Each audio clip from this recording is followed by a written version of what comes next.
You're an embarrassment. Look at yourself, fat, messy, dragging a sick kid through an airport like it's my fault. I'm done." Grant Holloway said those words to his wife in the middle of a crowded terminal, loud enough for strangers to hear, then grabbed his carry-on and walked away without looking back. His daughter was burning with fever. His wife was standing alone beside a luggage cart, trembling not from weakness, but from the effort of not saying what she was thinking. Because what she was thinking was this: every single flight he had ever taken, every first-class seat, every business-class upgrade belonged to her. He just didn't know it yet.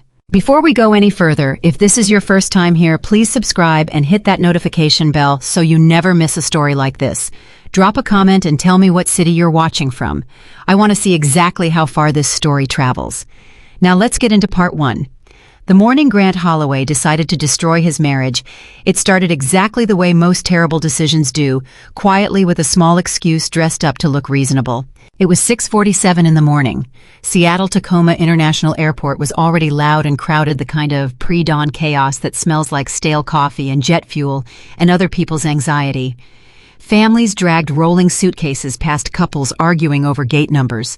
Business travelers walked fast, eyes down, headphones existing in their own sealed-off worlds. And right in the middle of all of it, Audrey Whitmore stood beside a luggage cart, holding her daughter Sophie against her chest, and whispered, "It's okay, baby. Mama's got you." Sophie was 5 years old.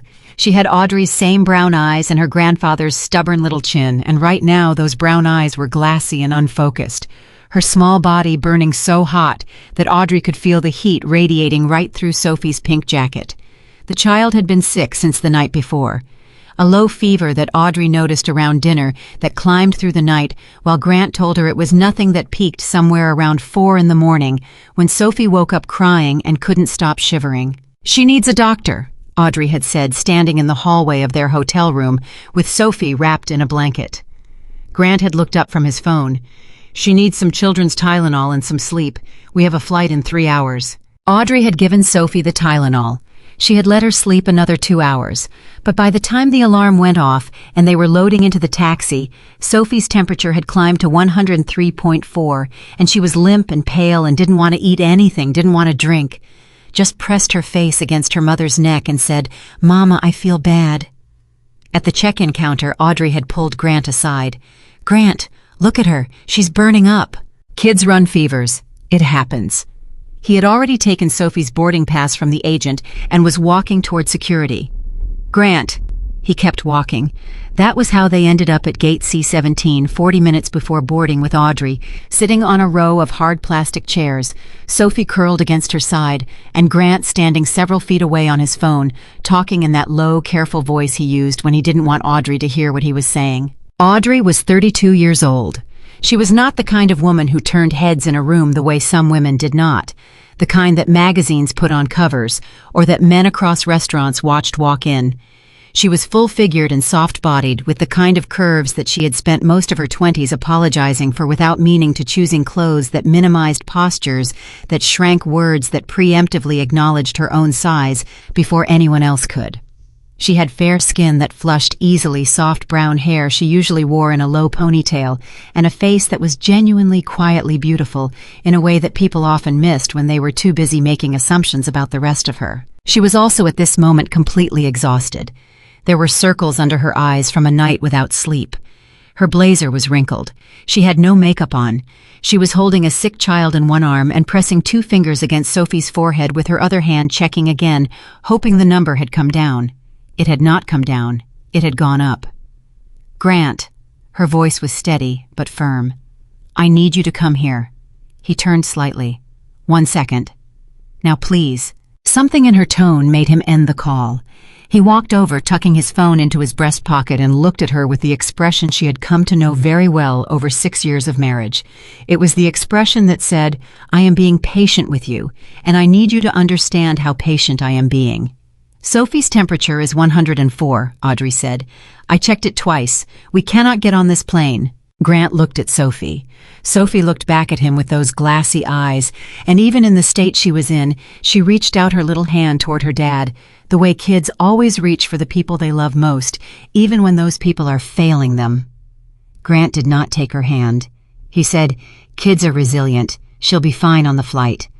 She is not fine on the ground, Grant. She needs to go to the hospital. You're being dramatic. I am reading a thermometer. He exhaled, a short, sharp sound like she had said something mildly irritating at a dinner party. Audrey, I have been planning this trip for 3 months. I have meetings, I have clients, I have a whole schedule that depends on... She's 5 years old. Audrey's voice did not rise.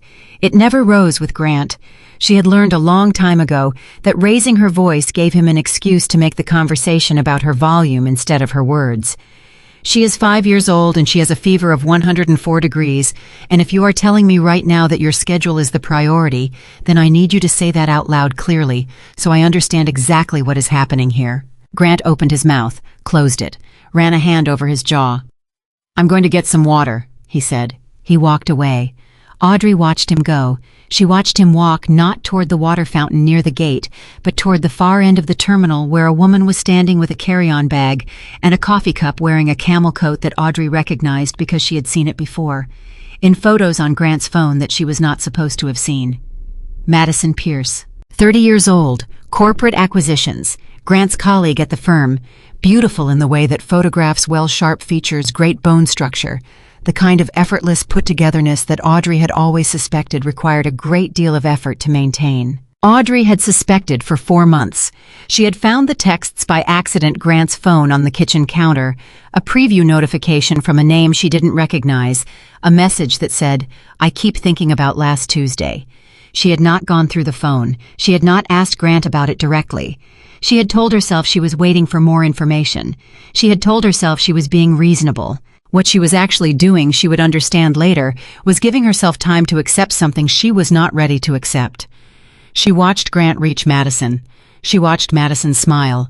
She watched the two of them turn slightly away from the main traffic of the terminal, creating that small private bubble that people create when they are sharing something they believe is invisible. Sophie shifted against Audrey's side. "Mama, my head hurts." "I know, baby." Audrey pulled Sophie closer, pressed her lips to the top of her daughter's head. "I know." She was not going to cry. Not here. Not in this airport surrounded by strangers with her daughter burning in her arms. She was going to be very, very calm, and she was going to handle one thing at a time, and the first thing she was going to handle was getting Sophie to a doctor. She reached into her bag for her phone. Grant came back 7 minutes later. Not from the water fountain, from the other end of the terminal. He was walking faster now with the slightly elevated energy of a man who had been reminded of what he wanted and was newly impatient to get it. "I think you should take Sophie back to the hotel," he said. "Get the hotel doctor to come look at her, then take a later flight." Audrey looked at him, really looked at him. She had married this man. She had built 6 years of her life inside of this marriage, had made choices and adjustments and quiet sacrifices that she had told herself were the ordinary mathematics of partnership. She looked at him, and she tried to find in the face she knew as well as her own something that told her she was misreading this moment. She found nothing. "You're going on the trip," she said. It was not a question. "I told you. I have commitments." "With Madison Pierce." The silence lasted exactly 3 seconds. Audrey counted. "She's a colleague," Grant said. "She has meetings there too." "Of course she does." "Audrey." "Grant." She stood up, which required more effort than it should have because Sophie was heavy, and she had been sitting for nearly an hour on a hard plastic chair, and her whole body was stiff and exhausted. She stood up anyway, because she was not having this conversation from a seated position. "I am going to take Sophie to the emergency room. I need you to come with me." "I can't miss this flight." "I need you," she said again slowly, "to come with me." Something passed across his face. It was not guilt exactly. It was closer to calculation, the quick interior accounting that a person runs when they are deciding how much something is going to cost them. "You'll be fine," he said. "You always handle things." And there it was, dressed up as a compliment, delivered as an exit. "You always handle things." What he meant was, "I am leaving and I have found a way to make it your competence rather than my abandonment." Grant. This was Audrey's last attempt. She knew it was her last attempt when she made it. Her voice was quieter than it had been, and quieter meant that she was close to something she did not want to reach. "Please don't do this." He was already reaching for his carry-on. "I'll call you when I land." He kissed Sophie on the top of the head, one brief perfunctory press of his lips, the kind of kiss you give when you have already made your decision, and the kiss is a formality. And then he picked up his bag, and he walked toward the boarding gate. He did not look back. Sophie watched her father walk away. 5 years old, burning with fever, and still watching her father walk away with that particular expression that children get when they are trying to understand something that doesn't make sense. Her lower lip trembled. "Where's Daddy going?" she asked. Audrey sat back down. She pulled Sophie into her lap, wrapped both arms around her, tucked the child's hot head beneath her chin. "Daddy has to go somewhere," she said. Without us right now." "Why?" Audrey pressed her cheek against the top of Sophie's head and breathed. "I'll explain it when you're feeling better," she said. "Right now, I need you to be my brave girl for a little while longer. Can you do that?" Sophie sniffled. "I can try. That's all I need." She held her daughter, and she did not cry, and that cost her something real, the way it always costs something real to stay composed, when your entire life is rearranging itself around you in the middle of an airport at 7 in the morning. What she did instead of crying was think. She was very good at thinking. It was in many ways the thing she was best at, the quality that her grandfather had recognized in her when she was 9 years old and sitting across from him at his desk asking him how airplanes worked, and he had put down the papers he was reading and spent the next 2 hours explaining everything because he said that the way she asked questions told him that she was the kind of person who deserved real answers. Henry Whitmore had built his airline from nothing, a single charter plane in 1971 flown by a man who had more stubbornness than capital and more vision than either. By the time Audrey was born, Whitmore Aviation was already one of the 10 largest carriers in the country. By the time Audrey was 15 and sitting in executive meetings with her grandfather, because he said she needed to learn how rooms worked before she could run them, it was something considerably larger than that. He died when she was 24. He left her everything. Not because she was his only grandchild, she wasn't, but because she was the only one who had ever walked through the maintenance hangar and asked a ground crew chief why he'd modified the torque sequence on a specific engine mount and then actually listened to the answer and then followed up 2 weeks later with a better question. "The company doesn't need someone who knows how to be rich," Henry had told her once sitting on the back porch of his house in Medina, looking out at the lake. "It needs someone who knows how to think." Audrey had inherited $1 billion airline, and then she had hidden it. Not because she was ashamed of it, not because she didn't know what to do with it, but because she had grown up watching what money did to the way people looked at her grandfather. The distance it created, the performances it required, the way every relationship became on some level about the money, even when everyone involved was trying very hard to pretend it wasn't. She wanted one thing in her life that was genuinely hers. One set of relationships that had nothing to do with the balance sheet. She had met Grant at a friend's dinner party 4 months after her grandfather's funeral. He was charming and smart, and he made her laugh in a way that she hadn't laughed in months. He knew she had family money, she had never denied that, but she had been vague about the specifics, and he had never pressed, because in the early days he had not seemed particularly interested in the specifics. He seemed interested in her. She had told herself that was enough. She had told herself a lot of things in that first year.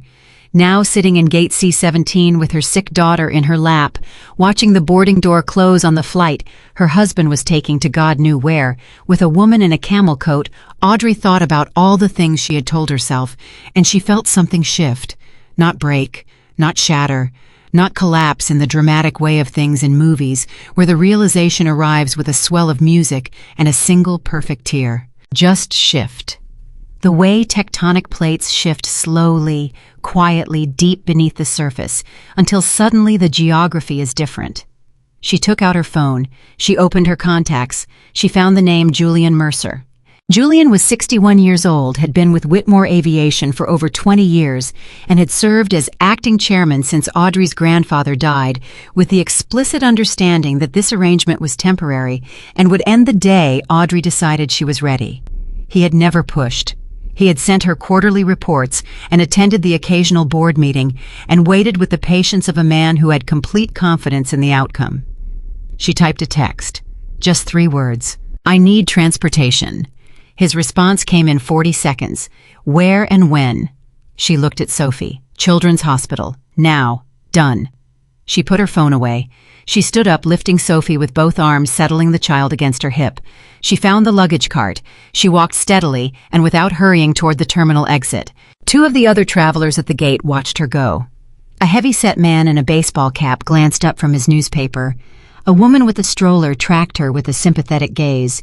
Nobody knew who she was. Nobody at that airport. Not the agents at the check-in counter. Not the security officers. Not the flight crew preparing for boarding. Not the passenger in the camel coat settling into her first-class seat had any idea who the curvy, tired, makeup-free woman carrying a sick child through the terminal actually was. They saw someone unremarkable, someone ordinary, someone easy to overlook. And in that invisibility, as she had always known, was a very specific kind of power. The car Julian sent was a town car, dark and quiet, driven by a man named Robert, who had worked for the family since Audrey was 17, and who opened the back door without a word, and did not ask questions, and got them to Seattle Children's Hospital in 11 minutes. In the emergency room, the attending physician took one look at Sophie and moved quickly. The fever was 104.2 by the time they arrived. IV fluids, blood draw monitoring. The doctor, a calm woman named Dr. Patterson with steady hands and reading glasses pushed up on her forehead, sat down across from Audrey after the initial assessment and said, "You were right to bring her in. Another several hours and this could have become quite serious." Audrey said, "How serious?" Dr. Patterson did not soften it. "Serious enough that I'm glad you're here now." Audrey nodded. She sat beside Sophie's hospital bed and held her daughter's small hand, and she watched the IV drip, and she listened to the monitors, and she thought about what Grant had said. "You always handle things." She thought about how long she had accepted that as a compliment. She thought about 6 years of handled things, handled quietly, efficiently, without disruption to Grant's schedule, or Grant's comfort, or Grant's sense of himself as a man in charge of his own life. She thought about the career opportunities she had quietly ensured fell across his path because she believed that was what partners did. She thought about the meetings where her anonymous stake in the company had shielded his division from budget cuts that would have ended his career before it found its footing. She thought about the reputation management that had happened twice without his knowledge when certain situations at the firm had threatened to become problems. All of that handled, by her, invisibly, and he had walked away from his sick daughter at an airport because Madison Pierce was waiting. Sophie squeezed her hand in her sleep. Audrey squeezed back. Her phone buzzed. A text from Grant. "Just boarded. Hope Sophie feels better." She stared at it for a long moment. Then she put the phone face down on the side table. She reached into her bag and found the other phone, the one she almost never used, a simple, unflashy device registered under a name that was not Audrey Holloway. She opened it, scrolled to Julian's number. Called. He picked up on the first ring. "Audrey. How's Sophie?" "She's stable. They're saying she'll be fine in a few days with the right treatment." "Thank God." "Julian." She paused. Outside the window, the Seattle morning had gone gray, a low ceiling of clouds pressing down on the city. "I've been thinking. I've been expecting this call for about 2 years," he said. "I know. What do you need from me?" She had kept herself hidden for reasons that had made sense to her. She had wanted realness in her friendships, in her marriage, in the fabric of her daily life. She had wanted to be known before she was known as the owner. She had wanted love that was not complicated by power. She understood now that hiding herself had not protected her from those complications. It had simply created different ones. It had allowed the people around her to build stories about who she was. Easy stories, simple stories. Stories in which she was the soft, unremarkable wife who was lucky to be in rooms she hadn't earned. She had let them build those stories. She was done letting them. "I want to attend the gala," she said.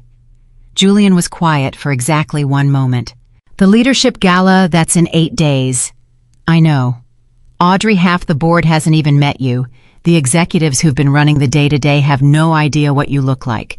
When you walk into that room, it is going to be, I know what it's going to be, Julian." Another pause. "Yes," he said finally. "I suppose you do." She looked at Sophie. The monitors beeped steadily. Sophie's color was already slightly better than it had been an hour ago. The fluids working the small body, doing what small bodies do when they are given what they need. "Start the preparation," Audrey said. "I'll be in touch tomorrow." She ended the call. She set both phones on the table. She leaned forward and rested her elbows on her knees and looked at her daughter's sleeping face, and for the first time since the morning had begun, she allowed herself to feel the full weight of everything that had happened. She had been left, in an airport, with a sick child, by the man who had promised to stand beside her, and in a handful of days she was going to walk into a room full of the most powerful people in the American aviation industry, and she was going to stop being invisible. Not for revenge. She had never been interested in revenge. Revenge was a story you told about someone else. What she wanted was something quieter and more permanent. She wanted to stop making herself small for people who had mistaken her smallness for the truth of her. She reached out and touched Sophie's cheek. The fever had already started to come down. "Everything's going to be different now," she said softly. Her daughter didn't hear it. That was fine. Some things you say out loud, not because someone is listening, but because you need to hear them yourself. 3 days after they arrived at the hospital, Sophie asked for pancakes. It was such an ordinary, specific, gloriously childlike request, not for crackers or soup or any of the gentle sick person foods, but pancakes, blueberry with too much syrup, the way the hotel restaurant made them on weekday mornings. Audrey laughed. It was the first full laugh she had managed in 72 hours, and it came out a little louder than she intended, and the nurse at the station outside the door looked in through the glass and smiled, because she had been watching this woman hold her daughter through 3 very hard days, and it was good to see her laugh. "Pancakes," Audrey said. "Absolutely." She ordered them from the hospital cafeteria, which did not make blueberry pancakes anywhere near as well as the hotel restaurant, and Sophie ate them anyway, with enormous satisfaction, and Audrey sat across from her daughter and thought this right here is what everything else is in service of. Grant had called twice. She had let both calls go to voicemail. He had texted 4 times. She had read the texts and not responded. There was nothing urgent in any of them, no concern about Sophie's condition, that she hadn't already communicated through brief, factual updates. They were the texts of a man who was slightly concerned about how things would look when he got home. He had not come back early. He had not booked a flight, had not rearranged his schedule, had not done any of the things that a person does when they understand that they have made a serious error and want to begin correcting it. What he had sent on the second evening was a brief voice message saying that he was sure Sophie was fine, that Audrey was great at handling things, and that he would see them both when he got back in a few days. She had played it once, then she had deleted it. On the 4th morning, Dr. Patterson cleared Sophie to be discharged. "She's a tough little one," the doctor said, ruffling Sophie's hair with the comfortable familiarity of someone who had been checking on her every few hours for 4 days. "You take care of your mama for a while, okay?" Sophie, sitting up in the hospital bed wearing a tiny Seattle Children's Hospital gown and looking approximately 1,000 times more like herself, said very seriously, "My mama takes care of me." Dr. Patterson looked at Audrey with an expression that was equal parts warmth and something more complicated. "She's not wrong," Audrey said. They went back to the hotel. Audrey ordered room service, ran Sophie a bath, settled her in with a cartoon she liked, and then went to the other room and opened her laptop. She had 8 emails from Julian and 7 from the Whitmore Aviation Communications Director, a sharp, fast-talking woman named Priya Chandra, who had been told only that morning because Audrey wanted the announcement contained that the anonymous owner would be attending the leadership gala and would be making her identity public for the first time. Priya's emails were long and detailed and professional, and contained at the end of the 3rd one a single line that read, "I have approximately 40,000 questions, but I will save them for the call." Audrey smiled and picked up the phone. The call lasted 2 hours. By the end of it, everything was arranged. The gala was in 4 days. Audrey would arrive without announcement. Julian would introduce her from the stage at the appropriate moment. The board members and senior executives who were still unaware would learn alongside everyone else. Audrey had insisted on that because she wanted no prearranged reactions, no coached acceptance, no performance of welcome that had been rehearsed in advance. She wanted the real thing. Priya had paused when Audrey explained that. "That's going to be a very dramatic moment," she said. "Yes," Audrey agreed. "It is." She didn't explain anything further because there was nothing further to explain. The people in that room had spent years building assumptions about who owned the company they worked for. They had built those assumptions in the absence of information, which is what humans always do, and they had built them around a figure who was silent and remote and therefore easy to project onto. What they had not projected was a curvy 32-year-old woman with soft brown hair and an unremarkable appearance and a sick daughter and a marriage that was currently on fire. The reality was going to be considerably more interesting than whatever they had imagined. She closed the laptop. She went back to Sophie's room and sat on the edge of the bed and watched her daughter sleep for a while, one hand resting lightly on her small back, feeling the steady rise and fall. Outside the window, Seattle was doing the thing Seattle does in autumn, the light going gray and soft at the edges, the mountains invisible behind clouds, the city carrying on with a kind of quiet, stubborn competence that Audrey had always found comforting. She was not afraid of what was coming. She was not angry exactly, or not only angry. The anger was there, but it was underneath something larger, something that she was still finding words for. It was the feeling of a person who has been holding a breath for a very long time and has finally quietly simply exhaled. She was done being the version of herself that other people found comfortable. She was going to be the real one. And in 4 days, in a ballroom full of people who had never considered the possibility of her Audrey Whitmore was going to walk through a door. What happened after that was going to belong to history.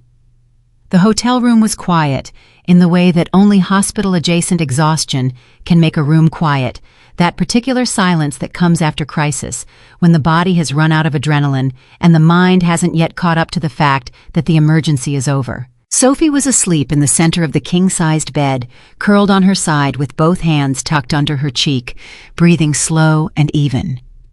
The color had come back to her face over the past 48 hours, going from that frightening gray-white to something warmer, something that looked like her again. The doctor had said another 2 days of rest and she would be fully clear. Audrey had nodded and said thank you, and felt something loosen in her chest that she hadn't even realized she'd been holding locked down since the airport. She sat in the chair beside the window with her knees pulled up and her second phone, the one registered under the name A. Whitmore, balanced on her palm. Grant had called again. She knew this not because she had answered, but because her other phone showed 3 missed calls and a voicemail that she had listened to exactly once, standing in the hospital bathroom with the door locked, the tap running, so Sophie wouldn't hear anything that might upset her. The voicemail had lasted 1 minute and 40 seconds. In it, Grant said he hoped Sophie was feeling better. He said he had been thinking about their conversation at the airport, and he felt like maybe things had gotten a little heated. He said Madison was just a colleague, and Audrey was misreading the situation. He said he would be home in 3 days, and they could talk it through properly like adults. He did not say he was sorry. He did not say he should have stayed. I did not say the words, sick daughter, or I was wrong, or I am getting on the next flight home. He said things had gotten a little heated. Audrey had turned off the tap. She had looked at herself in the bathroom mirror for a long moment, the circles under her eyes, the bare face, the hair she hadn't properly styled in 4 days. She had looked at herself the way a person looks when they are deciding something. Then she had deleted the voicemail. She opened her second phone now and dialed Julian. He answered before the second ring. How is she? Better. Doctor says she can probably leave tomorrow if the overnight numbers stay stable. Good. A pause. And you? Audrey considered the question.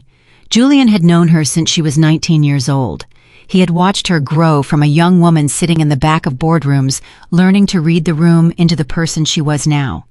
He was one of perhaps 4 people in the world who knew exactly who she was and had never once treated that knowledge as anything other than a straightforward fact. I've been better, she said honestly. I've also been worse. Fair enough. Julian, I need to know the current board situation. All of it, not the summary version. She heard him shift in his chair. When Julian shifted in his chair, it meant he was about to say something that required precision. The board is stable, 11 members, 8 of whom are fully aligned with whatever direction you decide to take the company. The other 3 have been maneuvering. Maneuvering toward what? There's been internal pressure to formalize the executive leadership structure. The argument being made is that an anonymous owner creates instability, that investors need a visible figure, that the airline needs a public face. The 3 dissenting members have been pushing to name a permanent external CEO with full operational authority. Audrey was quiet for a moment. And who have they been pushing for? The pause lasted 3 seconds. There's a candidate they've been grooming for about 18 months. A corporate acquisitions executive with a strong performance record, well regarded in certain circles. He's been positioned as someone who could bring a more aggressive growth strategy. Julian, She kept her voice even. "Who is it?" "Grant Holloway." The hotel room felt very still. Audrey uncurled her legs and set her feet flat on the floor. She looked at Sophie sleeping, and she breathed. Once. Twice. "Say that again." "I know how that sounds, Audrey. I want to be clear that I had no knowledge of any personal connection when his name first appeared in these discussions.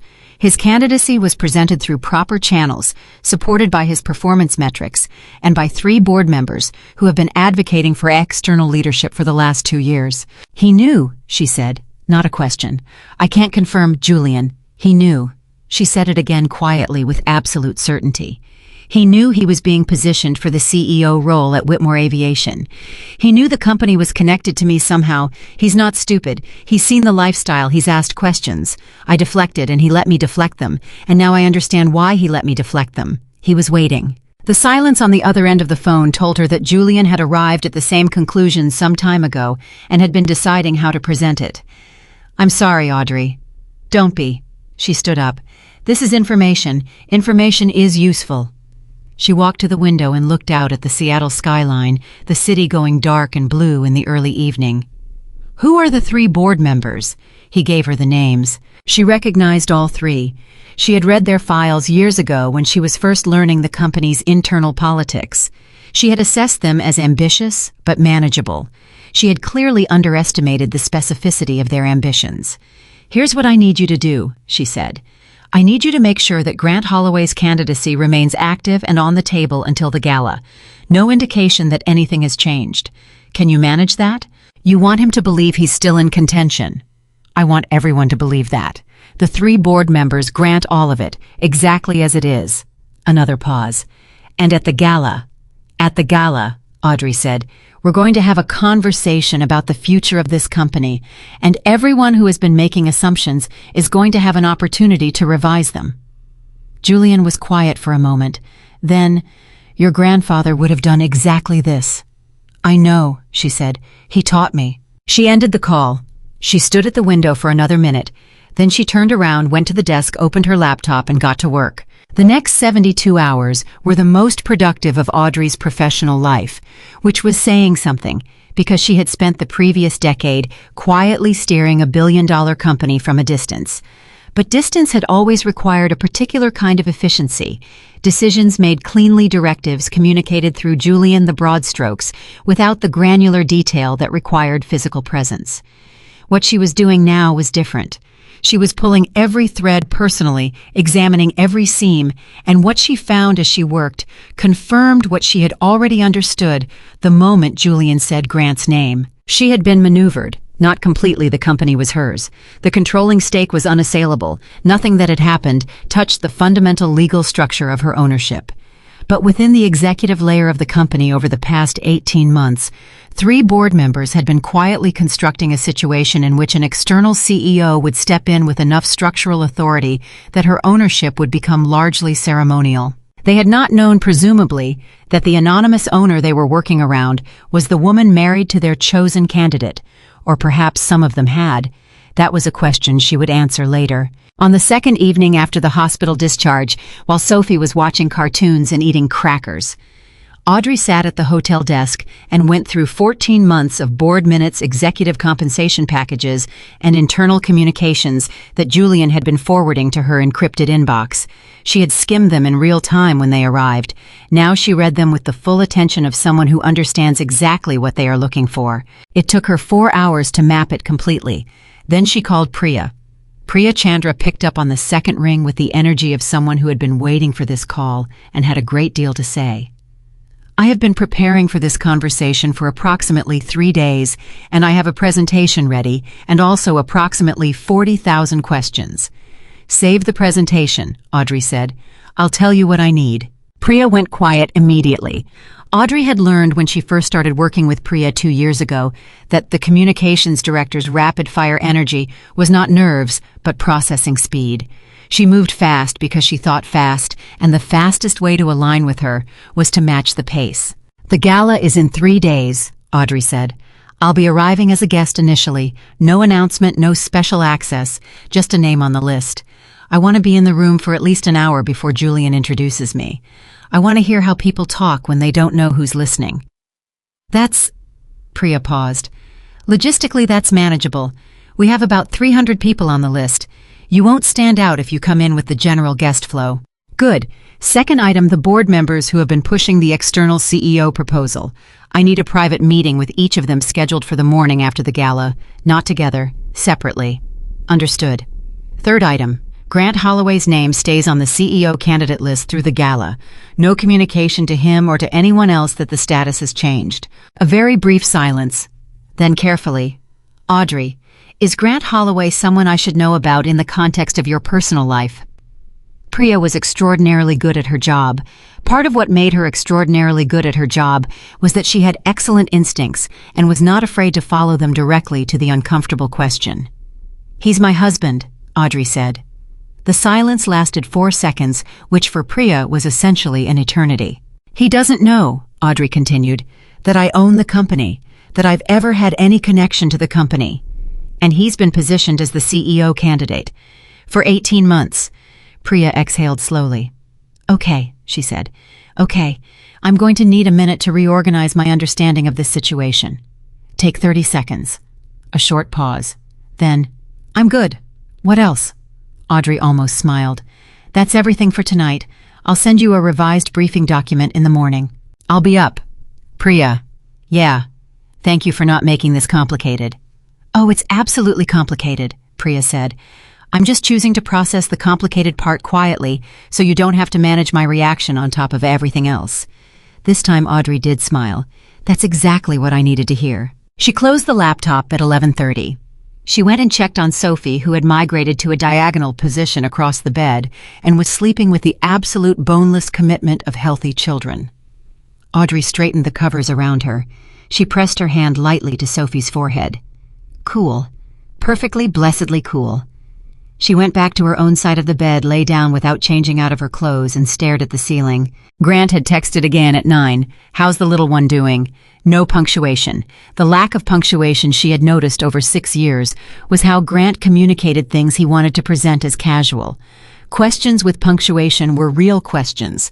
Questions without were performances of concern. She didn't respond.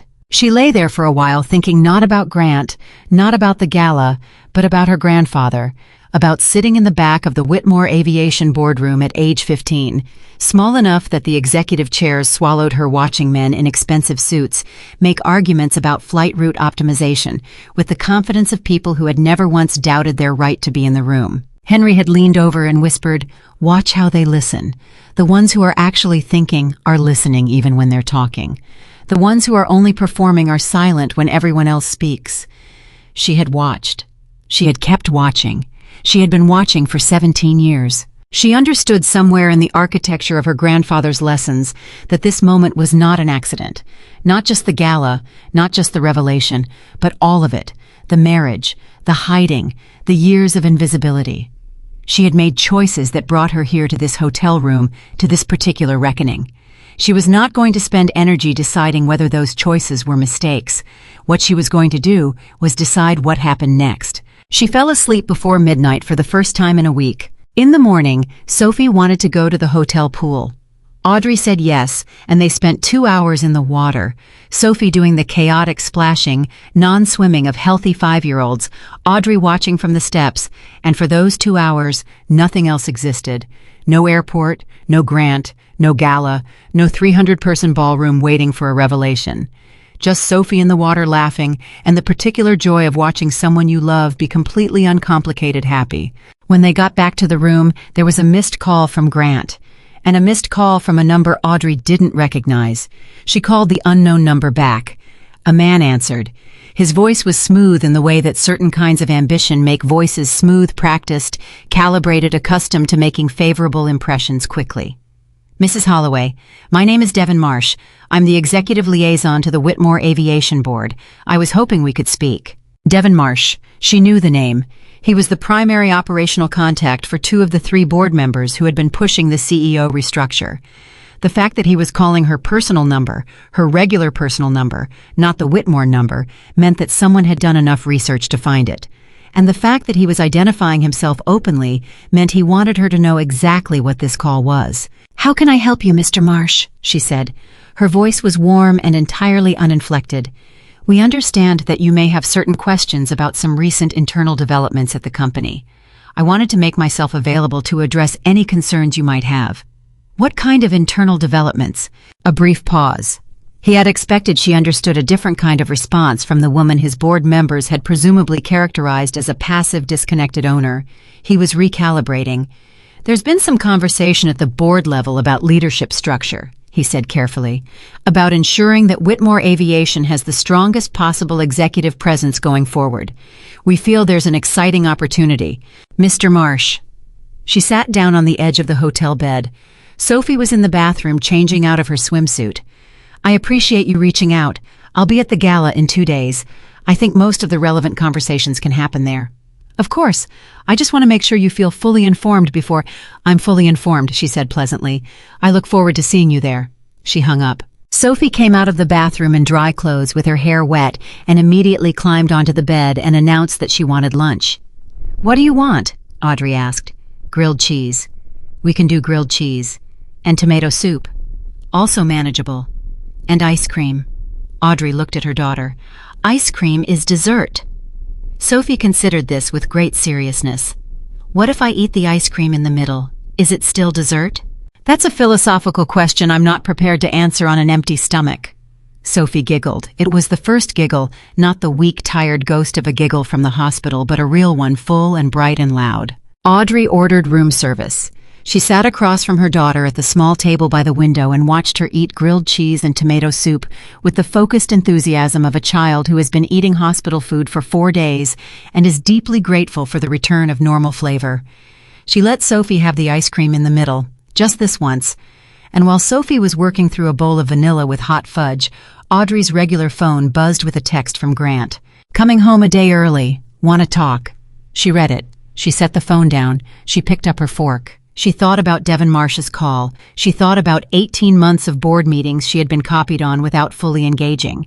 She thought about Grant at the airport, the way he had grabbed his carry-on, the way he had said Madison's name with careful neutrality, the way he had walked away without looking back. She thought about one specific moment she had not allowed herself to think about directly until now, 4 months ago, a Sunday morning. Grant on the phone in the kitchen laughing at something someone had said, and when she walked in, he had turned slightly and lowered his voice and finished the call with a quick casual, "That's perfect talk, Monday." She had asked who it was. He had said, "Work stuff. You wouldn't know them." She had believed him, or told herself she believed him. The distinction she was understanding mattered. She looked at the text. She typed back, "Drive safe." That was all. Not "come home," not "we need to talk," not "I know what you've been doing," just "drive safe," 2 words warm enough not to alarm, neutral enough to tell her nothing. She needed 2 more days of neutral. 2 more days of Grant not knowing that anything had shifted. 2 more days of Devon Marsh and the 3 board members and the entire executive floor of Whitmore Aviation, existing inside the story. They had built the story where the owner was passive. The story where Grant Holloway was a viable CEO candidate. The story where everything was still moving according to their plan. On the morning of the gala, Audrey woke at 5:30. Sophie was still sleeping. She had asked the night before where they were going, and Audrey had said to a party, a grown-up kind of party, and arranged for Robert to watch Sophie at the hotel with a babysitter Julian had vetted personally. Sophie had accepted this with the equanimity of children who have spent enough time around adults to understand that grown-ups sometimes have to do things that don't involve them. Audrey dressed carefully. She had not bought a new dress. She had taken from the bottom of her travel bag the dress she had packed weeks ago, navy blue, simple cut, well-fitted, elegant without announcing itself. The kind of dress that did not perform. Her grandfather's pilot necklace went around her neck, last a small plain gold wing, worn and slightly dull from decades of handling, worth nothing in dollars and everything else. She looked at herself in the mirror. She was not trying to look like someone else. She was not trying to look transformed or powerful or arrived. She was trying to look exactly like what she was herself, complete, undiminished, unedited. She thought she'd managed it. Robert drove her to the venue. On the way, she called Julian. "I'm 20 minutes out," she said. "Everything is ready." His voice had the specific quality of a man who has been preparing for something for a long time and has now arrived at the moment of it. The room is full, 312 people. All of the board members are present, including our 3 friends. And Grant? A brief pause. He arrived 40 minutes ago with a guest. She had expected this. She had expected it, and she had told herself she had expected it, and she found now that the confirmation had arrived, that it still landed somewhere specific and sharp, right in the center of her chest, the way true things do, even when you've prepared for them. Madison, she said. He signed her in as a +1. All right. Audrey. Julian's voice was careful. You don't have to do this tonight if you're not... Julian.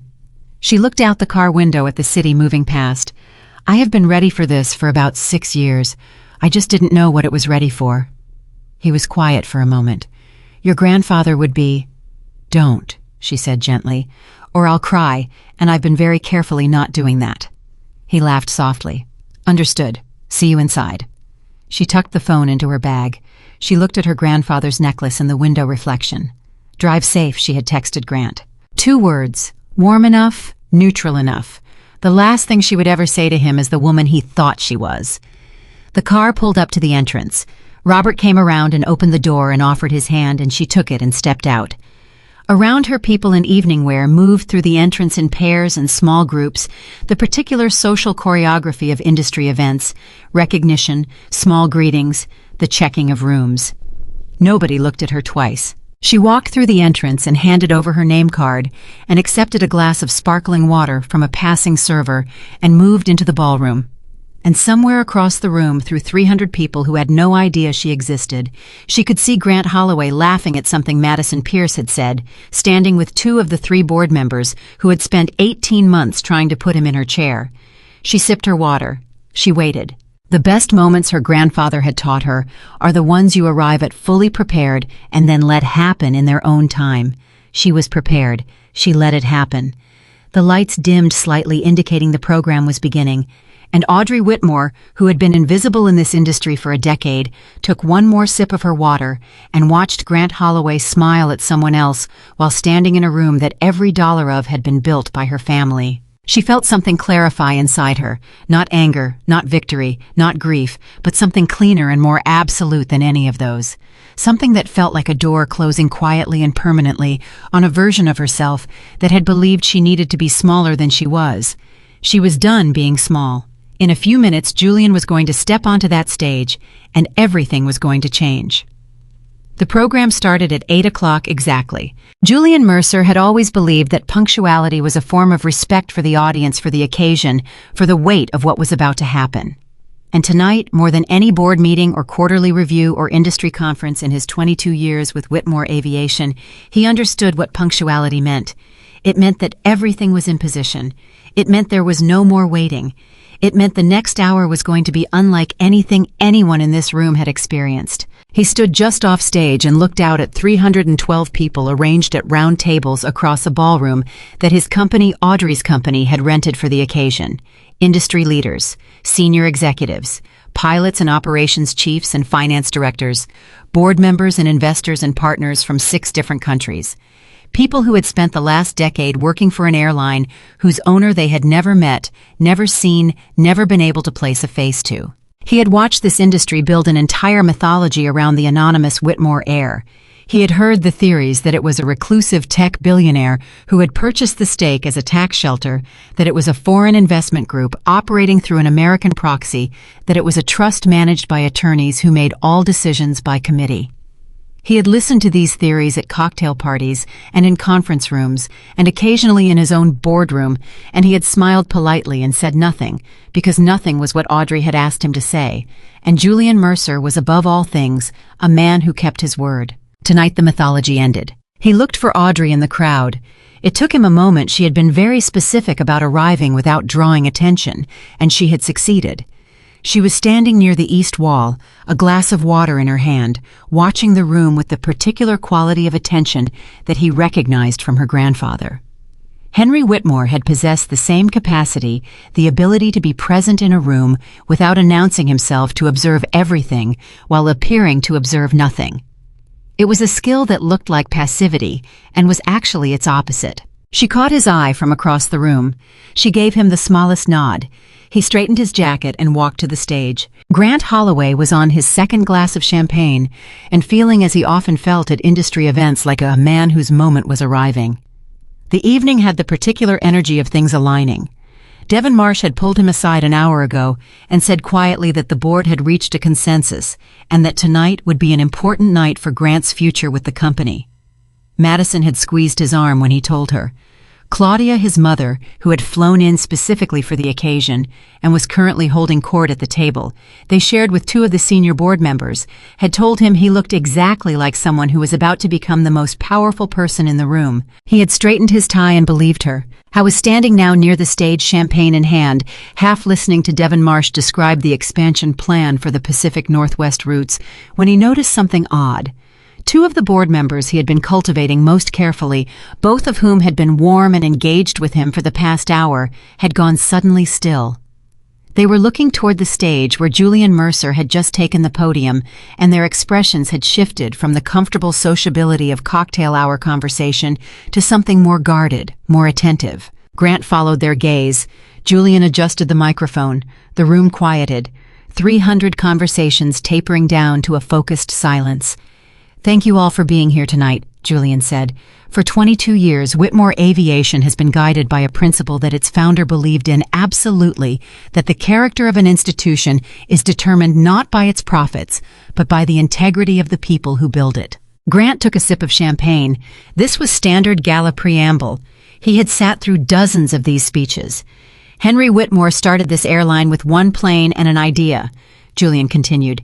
"He spent 30 years making that idea into something that carried 9 million passengers last year across 43 destinations. He was extraordinary, and he knew better than anyone that what he built would only be worth keeping if he gave it to someone who understood what it was actually for." The room was very quiet now. Grant noticed that the two board members had leaned forward slightly. "For the past decade," Julian said, "the controlling ownership of Whitmore Aviation has remained with Henry's chosen successor. That person made a decision early on to remain private, to lead from a distance, to allow the company to be shaped by the people who ran its daily operations, while maintaining the authority to ensure that its fundamental character was never compromised." Something stirred at the edge of Grant's awareness. A small cold sensation like the beginning of a draft from a door that had been opened somewhere nearby. "That person," Julian said, "is here tonight." The room shifted. Grant could feel it, the physical collective adjustment of 300 people recalibrating their attention. She has chosen this evening to step forward, to be visible, to take her place publicly and permanently as the leader of this company. Grant set his champagne glass down on the nearest table. "For those who have worked with this company and wondered who was guiding its direction, who was making the decisions that shaped your careers, your routes, your contracts, your futures, I want you to know that the answer has always been closer than you realized." Julian looked toward the back of the ballroom. "Ladies and gentlemen, it is my profound honor to introduce the owner and chairwoman of Whitmore Aviation." He paused for exactly 2 seconds. "Audrey Whitmore." The ballroom doors opened. She walked in. Navy dress, brown hair, grandfather's necklace. Her face composed and open and completely entirely herself. The recognition arrived in Grant's brain in stages, the way catastrophic information always arrives first. The sensory data, then the processing, then the understanding, and then the full-body impact of what the understanding means. He saw the woman. He registered the face. He experienced for approximately 1.5 seconds the complete cognitive disconnect of seeing someone in a context where they make no sense whatsoever. And then it made sense. All of it. At once. Every question he had not pushed on. Every deflection he had accepted. Every time he had come home and she had been on the second phone, the one she always put away too quickly. Every career opportunity that had appeared in his path with a timing that had seemed like luck. Every time the company had inexplicably chosen to work with his division rather than the competing team. He stood very still while the room rose to its feet around him. Madison turned to him. Her face was arranged in polite applause, the automatic social gesture, and then she registered that he was not applauding, that he had gone completely rigid, and she leaned in and said quietly, "Grant, what's wrong?" He couldn't answer. Claudia appeared at his elbow from 3 tables away, having navigated the room with the focused purposefulness of a woman who has just processed a significant social shock. She said very low, Is that Audrey?" "Yes," he said. It came out strange, too flat. Claudia's face went through several rapid expressions: disbelief, calculation, fury, and something underneath all of those that looked remarkably like shame, but that she would never in any setting have named as such. "She lied to you," Claudia said. "For years, she hid this from you." Grant said nothing. He was watching Audrey walk through the room toward the stage. She was not looking at him. She was looking forward directly at Julian and the podium and the stage and the room full of people who were standing and applauding, and she moved through the applause the way a person moves through weather, acknowledging it without being altered by it. She reached the stage. She took the microphone from Julian. She turned to face the room, 300 people looking at her. She said, "Please sit down. You're making me nervous, and I've been working very hard not to look nervous." A ripple of genuine laughter moved through the room. People sat. "My grandfather told me once that the most important thing you can do in any room is tell the truth," Audrey said. "He also told me that timing matters, that telling the truth too early gives people the wrong story, and telling it too late makes it a confession. So I want to be clear about what tonight is. This is not a confession. This is an introduction. I'm Audrey Whitmore. I've been your owner for 10 years, and I'm very glad to finally meet you." Another wave of sound moved through the room, not quite laughter, not quite applause, something more honest than either. The sound of 300 people revising their understanding of the past decade simultaneously. Grant heard none of it clearly. His ears had gone slightly strange, a mild ringing that he recognized distantly as the physiological response to acute stress. He was aware of Madison beside him and his mother on his other side, and Devon Marsh approximately 6 feet away with the expression of a man watching a building. He was inside begin to collapse, and he was aware of all of these things as peripheral data, while the central consuming fact of the moment absorbed everything else. Audrey, his wife, standing on that stage, owning the company he had spent 18 months positioning himself to lead, the woman he had left at an airport, the woman he had called fat and pathetic, the woman he had walked away from while she held their sick daughter. He needed to talk to her. He needed to get to her to say something to explain, and he understood even as he formed that impulse that there was no explanation that would work, that the word explain wasn't even the right word for what this situation required, that what he needed didn't have a word yet, because the situation itself was still arriving. Claudia touched his arm. "Go to her," she said quietly. "Go to her right now before she gets surrounded. You need to be beside her. People need to see." "Stop!"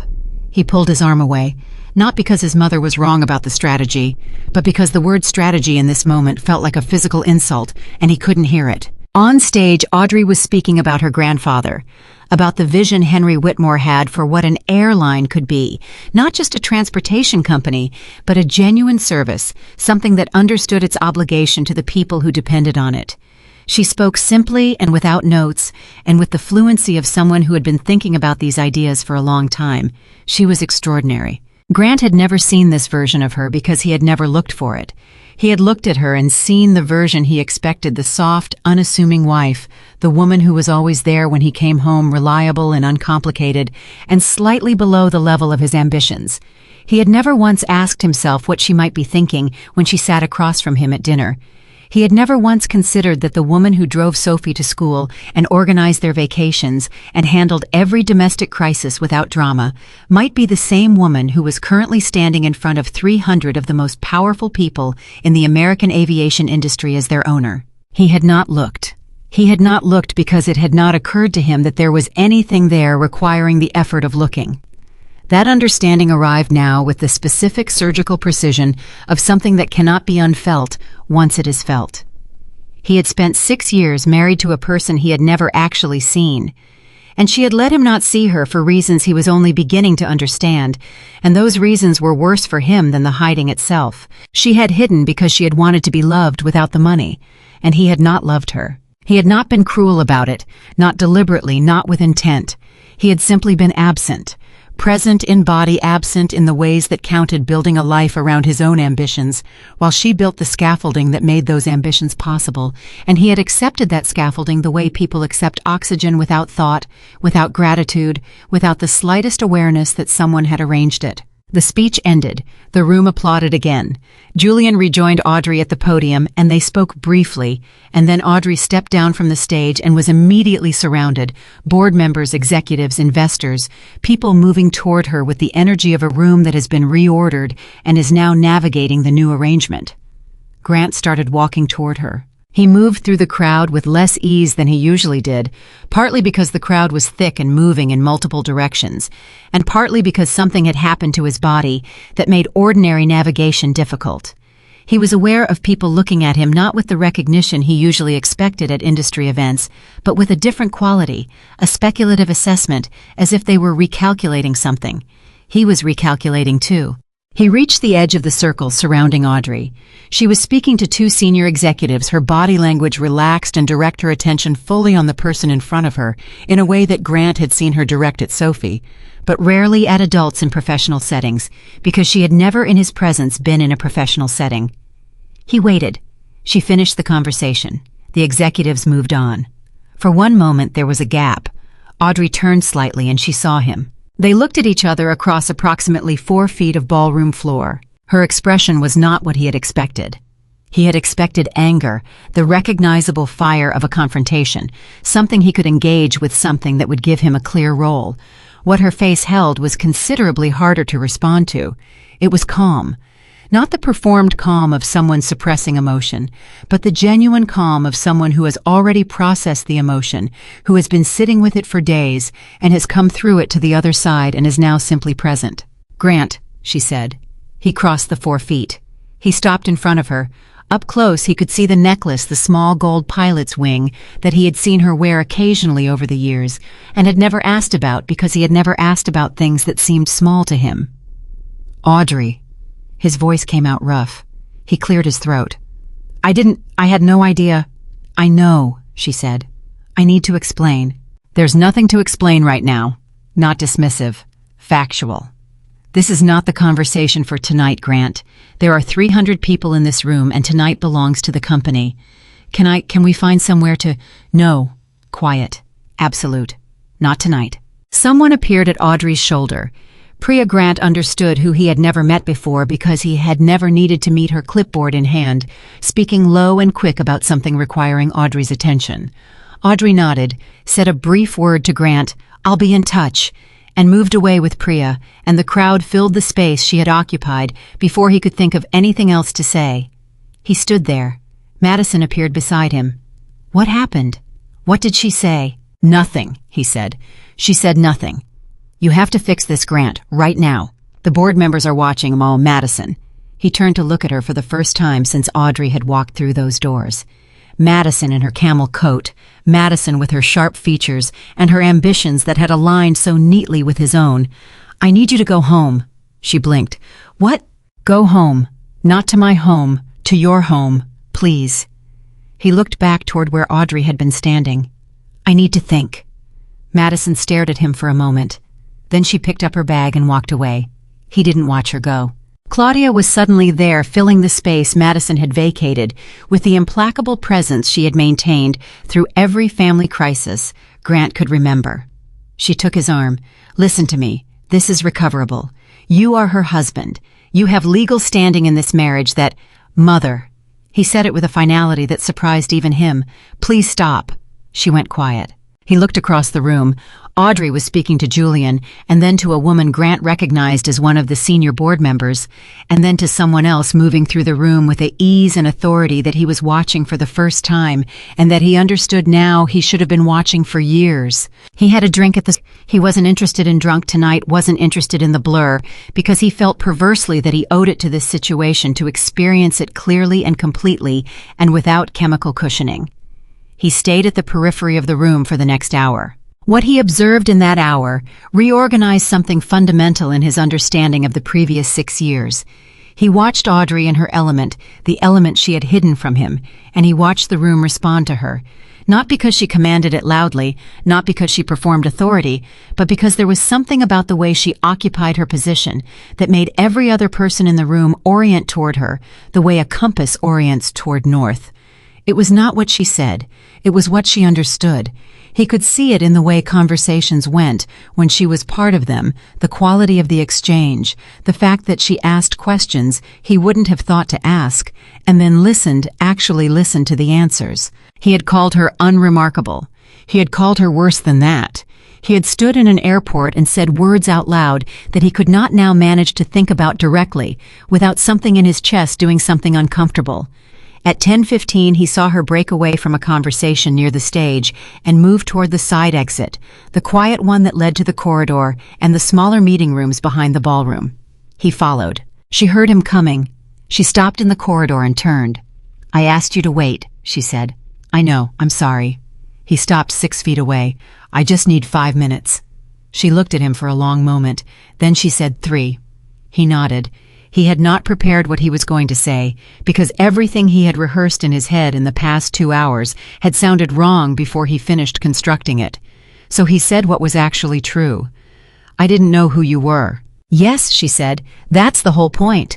I mean the company, the ownership, all of it." He stopped. "But that's not actually what I mean. I mean, I didn't know who you were, and I had every opportunity to find out, and I didn't, because I wasn't—" He stopped again, started again. "I wasn't paying attention." She watched him with that expression that was too composed for his comfort. He had always wanted her to be less composed, had found in the early years her steadiness attractive, and had found in the later years that same steadiness vaguely irritating because it made it harder to dismiss her. He understood now with a clarity that was genuinely painful what that steadiness had actually been. Not passivity, not resignation. It was the composure of someone who had decided a long time ago what was worth her energy and what wasn't. "Audrey." He heard his own voice change. Stripped of the polish, the calibration, the corporate smoothness he deployed automatically in professional settings. Just his actual voice, which he had not heard clearly in years. "What I said to you at the airport, what I called you, I can't—" "Don't," she said. "I need to—" "Grant." She took one step toward him. Not aggressive, just close enough that her voice could go quiet without being too quiet to hear. "I know what you said. I was there. I heard it. And so did 3 people standing within 10 feet of us, and so did Sophie, who is 5 years old, and whose father told her mother she was fat and pathetic before walking away to board a plane with another woman." She paused. "You don't get to apologize for that tonight. It's not ready for an apology yet. We both know that." He had nothing. He had no response to the simple, accurate thing she had just said. "What I need from you right now," she continued, "is for you to go home, to our house.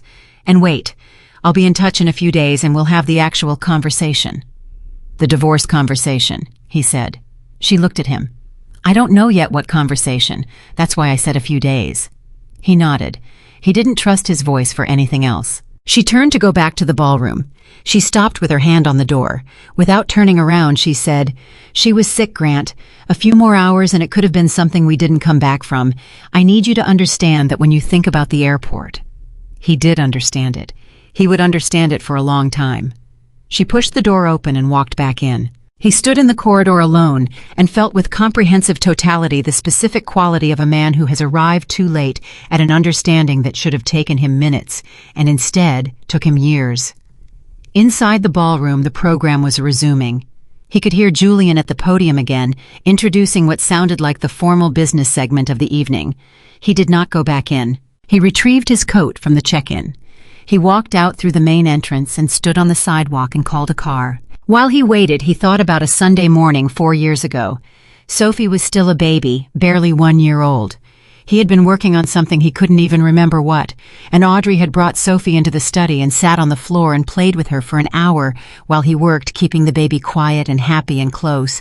And at some point, Sophie had made a sound, a particular delighted baby sound, and Audrey had laughed, and Grant had looked up and seen them both, his wife and daughter on the floor in the winter light, and thought absently and warmly and without the attention it deserved, "I'm lucky." He had thought it, and he had looked back at his screen.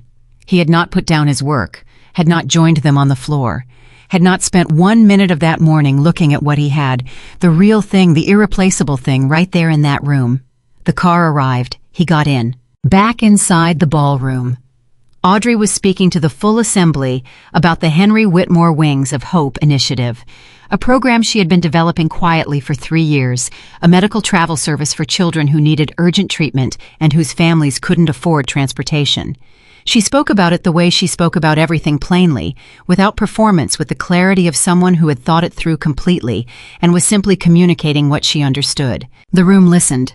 Priya, standing to the side, was watching audience response with the focused intensity of a communicator tracking every micro-expression in a room. What she was tracking, and would tell Audrey afterward, was that the audience was not responding the way audiences typically responded to gala speeches, with polite attention, with the calibrated engagement of people who are professionally obligated to appear interested. They were responding the way people respond to something that is genuinely true. Leaning forward, some of them with expressions that had gone past professional into personal. A few in the back visibly moved. Julian watched from the side of the stage and thought about a 15-year-old girl in an oversized chair asking better questions than anyone else in the room. He had been right about her. He was very glad he had waited. The 3 board members who had been maneuvering sat at their tables and reassessed with the focused speed of politically experienced people every decision they had made in the past 18 months. Devon Marsh beside them had gone slightly pale and was drinking water with the urgency of a man who needs something to do with his hands. The Wings of Hope initiative received a standing ovation. Audrey thanked the room and stepped back from the podium and found at her shoulder the senior operations director of the Pacific Northwest Division, a woman named Carol Tran, who had been with the company for 14 years and who Audrey had read about in dozens of reports without ever meeting. Carol Tran looked at her for a moment with an expression that was trying to be professional and not fully succeeding. "I've worked here for 14 years, Carol said, "and I never once imagined." "I know," Audrey said. "I'm sorry for the distance. That changes now." Carol nodded. Then, "Can I ask you something?" "Of course." "Why tonight? Why now?" Audrey thought about the airport, about Sophie burning in her arms, about Grant's retreating back, about the thermometer reading 104 degrees and the doctor's steady voice telling her she had been right to come in. "Because someone I trust reminded me," she said, "that some things you can't handle from a distance." Carol nodded slowly, as if that answer contained more than it appeared to. It did. The gala wound down past 11. Audrey stayed until the last guests had filtered out, speaking with board members and executives and the operations people she had read about for years and was now meeting in person. She was not performing any of it. She was genuinely curious about these people who had been building the thing she inherited, and her curiosity was visible, and it produced in person after person a quality of response that told her everything she needed to know about why her grandfather had believed that being genuinely interested in people was the most effective leadership quality of all. Julian found her near the end. "How do you feel?" he asked. She thought about it honestly. "Like myself," she said. "For the first time in a long time, completely like myself." He smiled. "That's exactly how you're supposed to feel." She found Robert waiting outside with the car. She got in. She texted the babysitter that she was on her way back. 40 seconds later, her phone buzzed. A text from a number she didn't recognize. "I'm a reporter with the Seattle Tribune. We've received information about an incident at SeaTac Airport last week involving you and your daughter. We'd like to give you an opportunity to comment before we publish." She stared at it. Then she called Priya. Priya answered immediately. "I just got the same message," she said without preamble. "Someone talked. It could be a fellow traveler from the airport, could be hospital staff, could be honestly given tonight. It could be from inside the room." "How much do they have?" "Unknown. But the fact that they're reaching out for comment means they have something concrete." Audrey looked out the car window, the city moving past. "Draft a response," she said. "Keep it simple and factual. No embellishment, no spin, just the truth." "The truth is pretty significant," Priya said carefully. "Yes," Audrey said. "That's why I want to use it." She put the phone down. She thought about what the truth looked like laid out plainly in a newspaper. A sick child, a husband who walked away, an airport full of witnesses, a woman who handled it alone, and then 8 days later walked into a room full of the most powerful people in her industry and took her seat at the table she had always owned. That was the truth. She was not afraid of it. She had spent 6 years being afraid of various truths, afraid that people would see the money before they saw her, afraid that the power would change the texture of everything she valued, afraid that being known would cost her something she couldn't afford to lose. What she had lost instead in the absence of being known was time. She was done paying that particular cost. The car pulled up to the hotel. She paid the babysitter, checked on Sophie deeply, asleep, one arm flung over her stuffed rabbit, and sat down on the edge of her daughter's bed in the dark. Sophie breathed in and out. Audrey sat with her hands in her lap and thought about the corridor outside the ballroom and Grant's face and the thing he had said, "I wasn't paying attention." It was the most honest thing he had said to her in years. It was also, she thought, exactly 4 years too late. And yet she was not at this moment consumed by the wrongness of that. She was thinking forward, about the newspaper story, about the Wings of Hope initiative, and the operational changes she wanted to begin discussing with the board. About Sophie starting kindergarten in the fall, and the school she had already quietly researched. About the apartment she had looked at 3 weeks ago, before the airport, before everything. A big light-filled apartment with enough room for Sophie and room for Audrey to work, and a kitchen with a window that looked out over the water. She had not signed the lease. She was going to sign it. She leaned down and pressed her lips to Sophie's forehead, cool and smooth and healthy. "We're going to be okay," she said quietly. "Better than okay." Sophie slept on. Outside, Seattle was dark and quiet and going about its business as cities do, indifferent to the stories happening inside them. Somewhere across town, Grant was going home to a house that Audrey was planning to leave. In a newsroom somewhere, a reporter was working on a story that would by morning have a very different shape than anyone at the airport last week could have anticipated. And in a hotel room, a woman who had spent a decade making herself invisible finally felt for the first time entirely, unapologetically visible. She did not know exactly what was coming next, but she knew with absolute certainty that she was ready for it. The Seattle Tribune story went live at 6:47 in the morning. Audrey was already awake. She had slept 4 hours, which was 3 more than she expected, and had been sitting at the hotel desk with coffee and her laptop when her phone buzzed with Priya's text. "It's up. It's big. Call me when you're ready."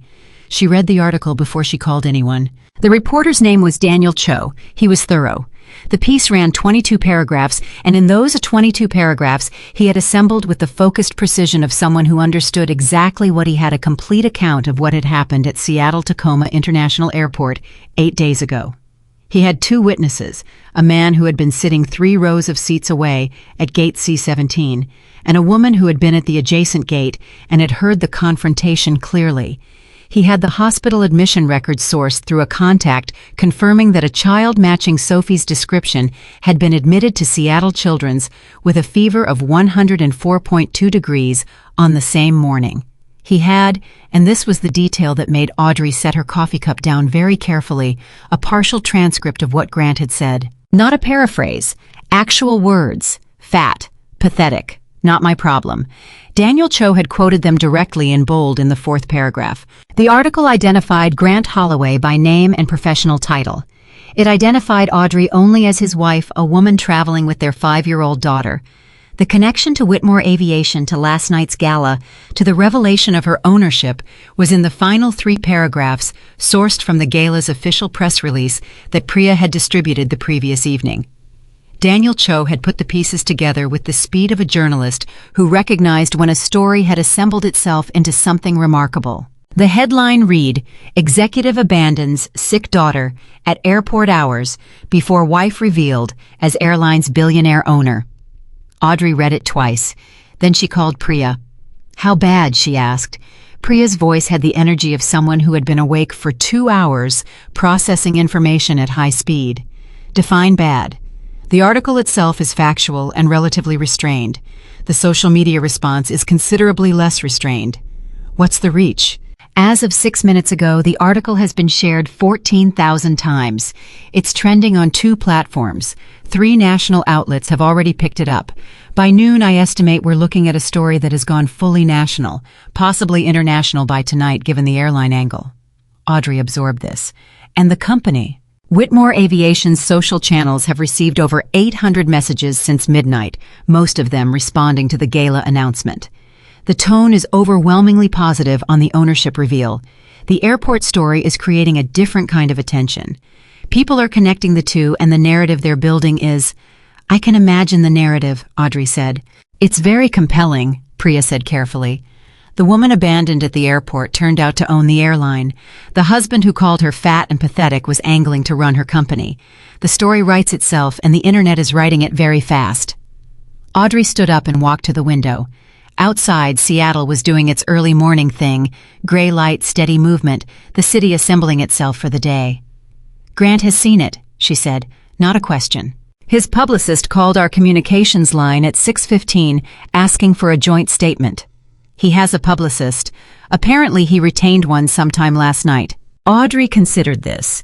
Grant had, within hours of leaving the gala, retained a publicist, which meant he had understood immediately that the story was coming and had moved to get ahead of it.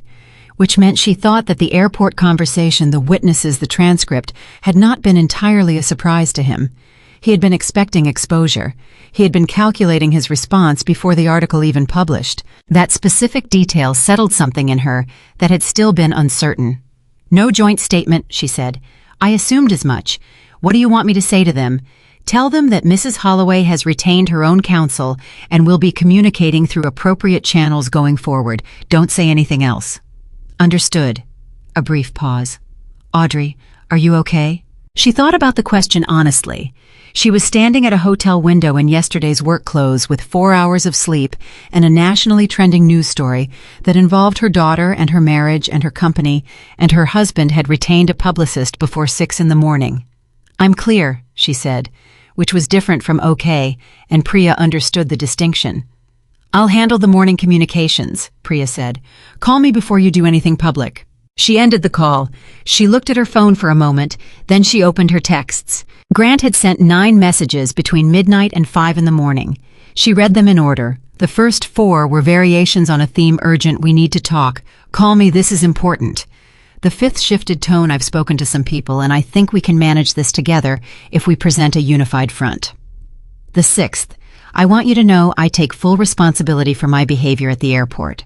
The 7th, arriving at 3:47 in the morning, I know this is a lot to process, but we have a daughter, and I think we owe it to her to approach this carefully. The 8th, I made mistakes. I know that. But I believe our marriage is worth fighting for. The 9th, sent at 5:12, my attorney will be reaching out to yours today about some preliminary matters. She read that last one twice. His attorney. Preliminary matters. She had not yet formally initiated anything. She had not contacted a divorce attorney.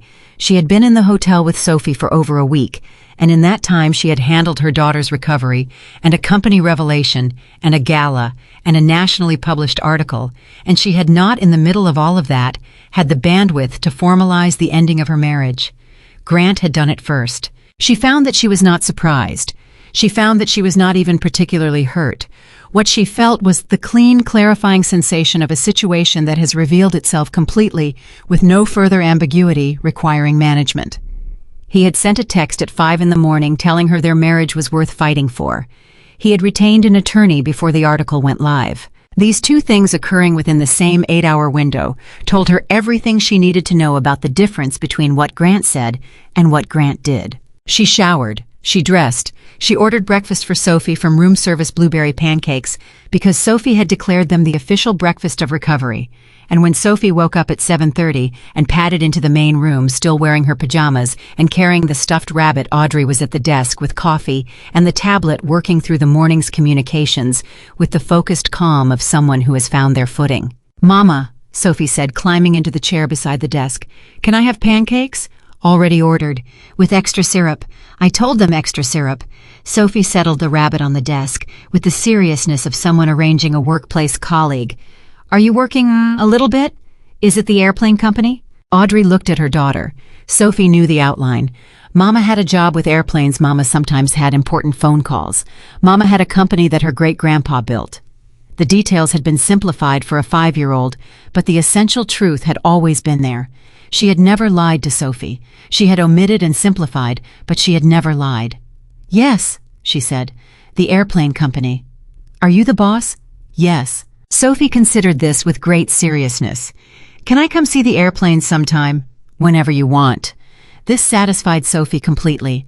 She picked up the rabbit and went to investigate the room service cart that had just arrived, and Audrey watched her go and felt something that she didn't have an exact word for, a combination of grief and love and forward motion that seemed to be in this specific moment the closest thing to peace she could access. Her personal attorney called at 8:15. Rachel Kim was 44 years old, had been Audrey's legal representative on personal matters for 6 years, and had the quality of voice that comes from decades of navigating high-stakes situations, while making everyone around her feel that the situation is entirely manageable. She always opened with, "Tell me where we are," Audrey told her. Rachel listened without interrupting. When Audrey finished, there was a brief silence. "Grant filed a preliminary injunction this morning," Rachel said. "I received the paperwork 40 minutes ago." Audrey's hand tightened on the phone. "An injunction for what?" "He's claiming that your deliberate concealment of material financial information constitutes a form of marital fraud, and he's seeking a temporary freeze on any asset transfers or business decisions that might affect his claimed interest in marital property, including specifically his candidacy consideration at Whitmore Aviation." The room was very quiet. Audrey set her coffee cup down on the desk with a careful, controlled movement. "He's claiming a marital interest," she said slowly, "in my family's company, a company I owned before I met him, a company that was established in my name by my grandfather's estate. His argument, as far as I can read the filing, is that your concealment of the asset during the marriage prevented him from making fully informed decisions about the marriage itself, and that this concealment constitutes inequitable conduct that should be considered in property division. That's—" She stopped. She would not say what it was in front of Sophie, who was eating pancakes at the small table with the focused satisfaction of a child who has correctly identified that syrup is the best part. "That is a remarkable argument," she said instead. "It's a creative argument," Rachel said. "I want to be very clear that it is not a strong argument. Your ownership predates the marriage by 4 years, the trust documentation is unambiguous, and there is no legal framework in Washington state that would support the theory that failing to disclose a premarital asset constitutes fraud absent specific circumstances that do not apply here. Can he delay the company's operations with an injunction? He's trying to. The filing includes a request for temporary restraining order on any business decisions pending resolution. I am going to have that dismissed before noon. What he's actually trying to do, and I think you know this, is create leverage. He's not expecting to win this argument in court. He's expecting it to create enough procedural complexity that you'll prefer to negotiate." Audrey understood leverage. She had been studied in leverage for 20 years. She recognized it when she saw it. "Rachel," she said, "I want you to file a response that is so thorough and so clear that there is no ambiguity whatsoever about the legal standing of my ownership. Don't negotiate. Don't soften it. Make the filing itself a statement." "Understood." A pause. "And the divorce proceedings. Begin them today, not aggressively, just begin them, clearly and factually. Done." She ended the call. Across the room, Sophie had finished her pancakes and was now constructing an elaborate arrangement with the syrup packets, which Audrey decided did not require intervention. Julian called at 8:40. "I've seen the article," he said. "The whole industry has seen the article by now." "Yes." A brief pause. "The board convened an emergency call at 7 this morning.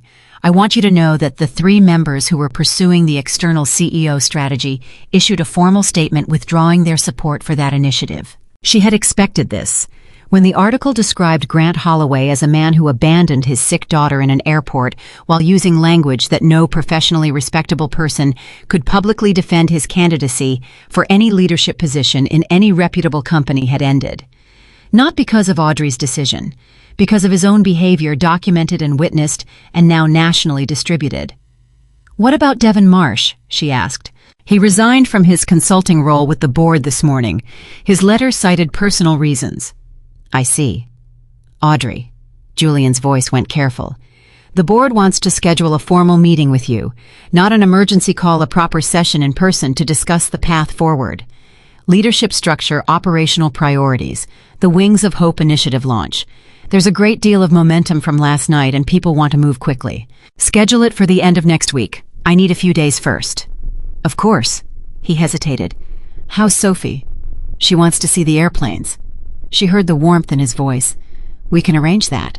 She put the phone down and looked at her daughter, who had now moved from syrup packets to constructing something with the small wooden stir sticks from the coffee setup, and thought about all the things that had happened in the span of 11 days and how they had arranged themselves into a shape she had not planned, but could, now that she was standing inside it, recognize as a shape that had always been coming toward her. At 9:30 she called Grant. He answered on the first ring, which told her he had been waiting. His voice had the particular texture of a man who has been awake all night running calculations. "Audrey, I spoke to my attorney this morning about your filing," she said.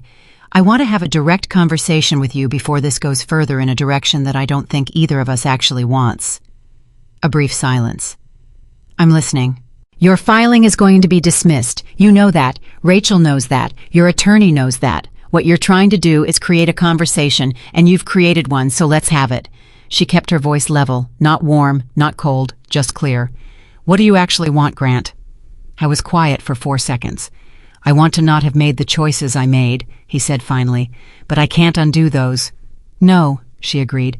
"You can't." "I want—" He stopped, started again. "The CEO position. Was that ever real? Was there ever a version of this where I was actually being considered?" It was, she had to acknowledge, a surprisingly honest question. Stripped of the legal maneuvering and the publicist and the 9 texts, he was asking her something direct. 3 board members were genuinely advocating for external leadership, she said.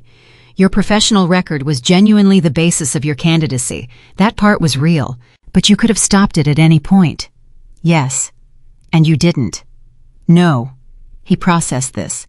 Why not? She thought about how to answer that honestly. Because I hadn't decided yet what I was going to do, she said. About any of it. And then the airport happened and I decided. The silence stretched. "I have to ask you something," he said. His voice had changed again, quieter, stripped of strategy. "And I need you to answer me honestly." "All right. Did you ever love me before? Before the company, before the airport? Was any of it real?" She had expected many things from this conversation. She had not quite expected this. She sat with the question for a moment, giving it the weight it deserved, because it was the one question he had asked that actually mattered and that actually deserved a careful answer. "Yes," she said. "The beginning was completely real. I married you because I loved you, and I believed you saw me. Not all of me, I know that now, but enough of me that I thought we could build something genuine." "What changed?" "You stopped looking," she said simply. "It wasn't dramatic. It wasn't one moment. You just gradually stopped looking at me as someone whose interior life was worth your attention. And I let it happen because I thought I was being patient, and what I was actually being was invisible." He didn't say anything for a long time. "Drop the filing," she said. "Not because you have to, you can fight it and you'll lose and it'll take 18 months and cost both of us, but because it is not who you want to be. Whatever you are, whatever you've done, I don't think a man who uses his sick daughter as leverage in a legal strategy is who you actually want to be." Another long silence. Then, "I'll have my attorney withdraw it today." "Thank you." "Audrey."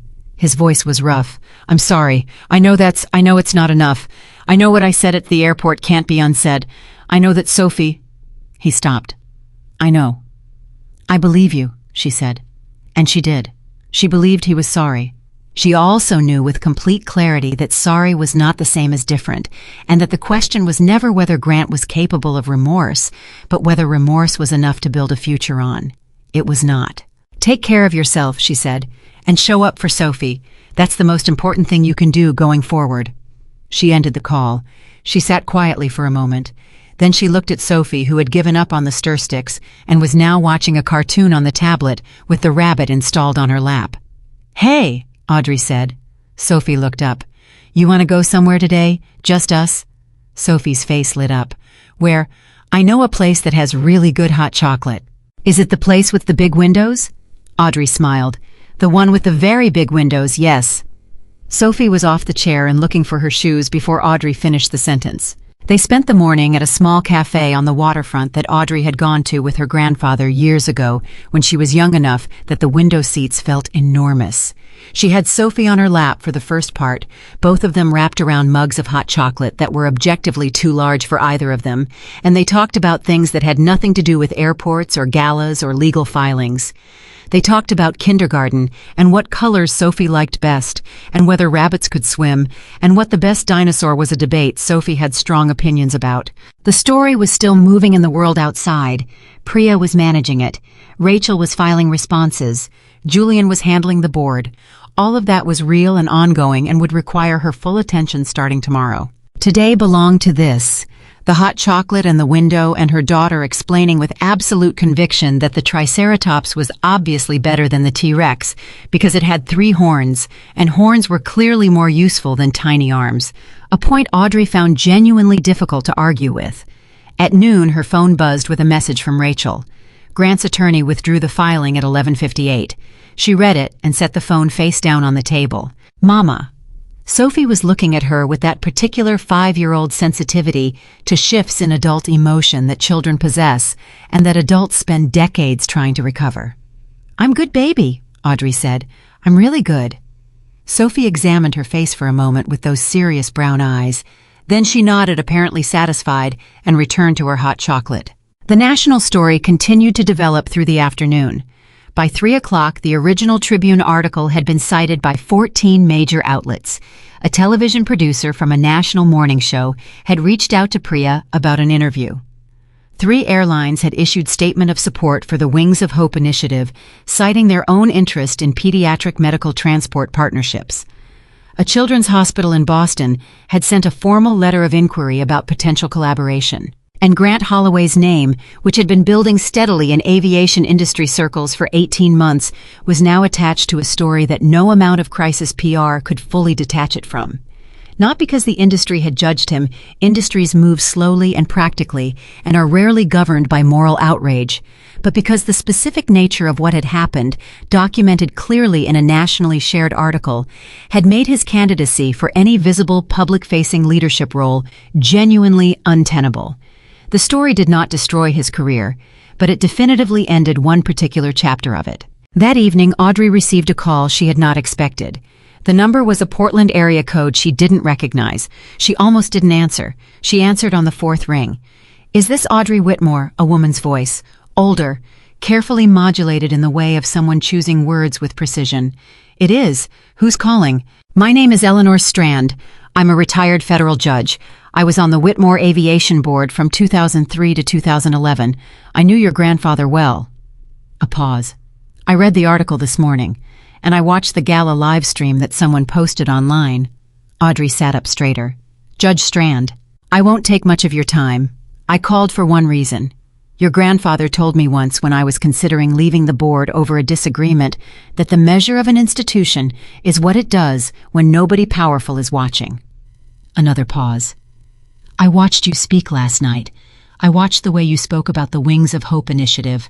I watched the way you handled a room that had never seen you before." A third pause, shorter. "He was right about you. I thought you should know that someone who knew him well is telling you that." Audrey found to her surprise that she had to close her eyes for a moment. "Thank you," she said. Her voice was steady. It required effort. "Don't thank me. Just keep doing what you're doing." Judge Strand's voice softened fractionally. "And take care of that little girl. She has good taste in mothers." The line went quiet. Audrey held the phone against her chest for a moment. Sophie was in the bath, making the particular splashing sounds of a child who has been cooped up in hotel rooms for too long and is expressing her freedom through water displacement. Audrey could hear her singing something not quite a song, more of a composed improvisation, the way children sing when they believe no one is listening. She sat in the doorway of the bathroom and listened. The legal situation was manageable. The company was stable. The story was going in a direction she had not planned but could work with. The Wings of Hope initiative had more momentum after 12 hours than she had accumulated in 3 years of quiet development. All of it was real. All of it was moving. And at this specific moment, the most important thing in the world was the sound of her daughter singing to herself in a bathtub, healthy and safe, and entirely unaware that anything had been at stake. At 8 that night, she signed the apartment lease electronically. The big light-filled one with the kitchen window and the view of the water. She did not feel sad doing it. She had expected to feel sad. Instead, she felt the particular relief of someone who has been carrying something heavy and has finally set it down in the right place. Rachel called at 8:30 to confirm that the divorce filing had been formally initiated. Audrey said thank you and means it and ended the call. She thought about Grant one more time that night, not with anger, not with grief, but with the clean, finishing thought of someone closing a chapter. He was not a monster. He was a man who had stopped paying attention and had never found in himself the urgency to start again. That was not a villainous quality. It was an ordinary human failure scaled up to a size that had caused real damage. She hoped quietly and without drama that the experience would teach him something.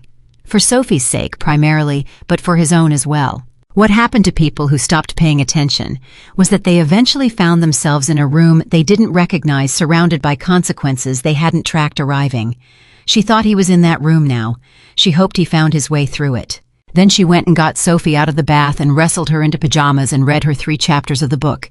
They had been working through a story about a girl who discovers her grandmother was secretly a cartographer who had mapped parts of the world nobody else had reached. And when Sophie fell asleep in chapter 4, Audrey set the book down and sat in the dark for a while, listening to her daughter breathe. Tomorrow there would be board meetings and legal filings and press inquiries and a company to run. Tonight there was just this: the breathing, the dark, the weight of a healthy child asleep in a hotel bed while her mother sat beside her and understood fully and without complication that this was the thing that everything else was in service of. She had built the right foundation. She was going to build something extraordinary on top of it.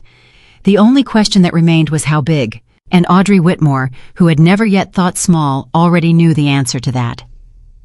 The apartment keys arrived on a Tuesday. Robert drove her there from the hotel, Sophie in the back seat with the rabbit and a paper bag of crackers, asking every 45 seconds if they were almost there. The building was on the west side of the city, 12 floors up, and when the elevator opened and Audrey put the key in the lock for the first time and pushed the door open, Sophie ran straight to the window and pressed both hands against the glass and said with the breathless certainty of a 5-year-old who has found the correct answer, "Mama, we live here now." Audrey stood in the middle of an empty apartment and felt something release in her chest that had been held so long she had forgotten it was there. "Yes," she said, "we live here now." They had no furniture yet. They sat on the floor and ate crackers and looked out at the water, and Sophie decided the empty rooms were excellent for running, which she demonstrated several times with the rabbit tucked under one arm. Audrey sat cross-legged against the wall and watched her daughter and thought about the last 6 weeks. The airport, the hospital, the hotel, the gala, the article, the legal filings, the phone calls, the signing of papers that ended one version of her life with the quiet finality of a door closing on a room you have thoroughly finished with. The divorce filing had been answered. Grant's attorney, once the injunction was withdrawn, had moved quickly into practical negotiations: the house, the accounts, the custody schedule. He had not contested custody. Whatever else Grant was, he understood that contesting custody, after a nationally distributed article describing him leaving his sick daughter at an airport, was not a fight anyone would win. He had proposed a generous arrangement: primary residence with Audrey, consistent visitation, no interference in her professional life, or decisions about Sophie's schooling or medical care. Rachel had reviewed it and told Audrey it was fair. Audrey had said accept it without negotiating further, not because she was being generous with Grant, but because Sophie needed a father who showed up, and the fastest way to a father who showed up was not a prolonged legal battle that made everyone rigid and bitter. It was a clean agreement that left space for him to choose to be present. Whether he would make that choice, she didn't know. She had decided that was his work to do, not hers. The first board meeting, as formally disclosed chairwoman, was scheduled for that Friday, 4 days after the apartment keys arrived.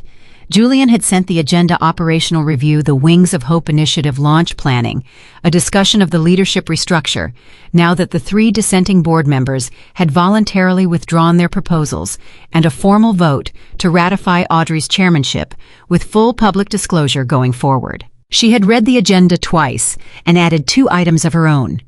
The first was a compensation review for frontline employees, ground crew, gate agents, flight attendants, maintenance staff. She had been looking at the numbers for 3 years, and the numbers were not right.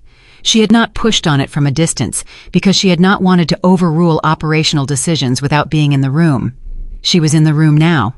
The second item she added was a name, Carol Tran. She had called Carol the morning after the gala, before the article broke, before anything else.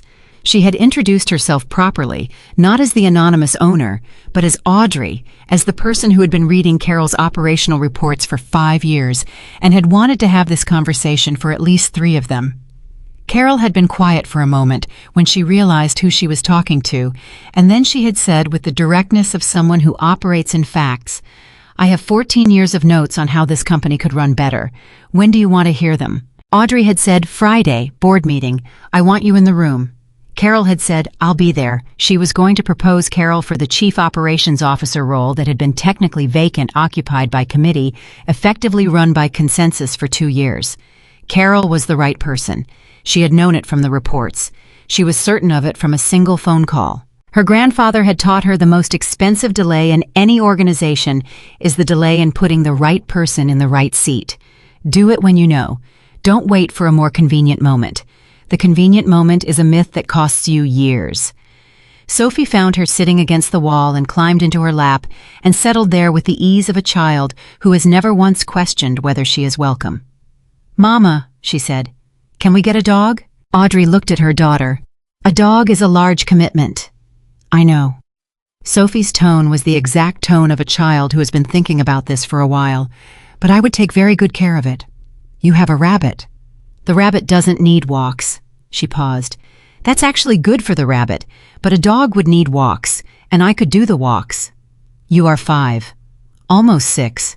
In 7 months. Sophie considered this, apparently determining whether 7 months was a meaningful distinction. "Still," she said finally. Audrey pressed her lips to the top of Sophie's head. "Let's get the furniture first, then we can discuss the dog." Sophie accepted this as a reasonable negotiation outcome and went back to running laps of the empty apartment. The furniture arrived Thursday. Audrey had not overthought it. She had called a store she knew and described what she needed: size of rooms, a 5-year-old who needed something pink in her space, a kitchen table. She actually wanted to sit at a reading chair. The delivery team spent 4 hours arranging and rearranging based on Sophie's extremely specific instructions about where the rabbit's chair should go, which was adjacent to, but not too close to the main window, a positioning requirement Sophie was unable to fully articulate, but was very certain about. By Thursday evening it was a home, not finished bookshelves, mostly empty walls, bare boxes still stacked in the second bedroom. But a home. The particular quality of a space that has been inhabited by real people with opinions and preferences, and a rabbit with spatial requirements. Audrey made dinner in the new kitchen for the first time.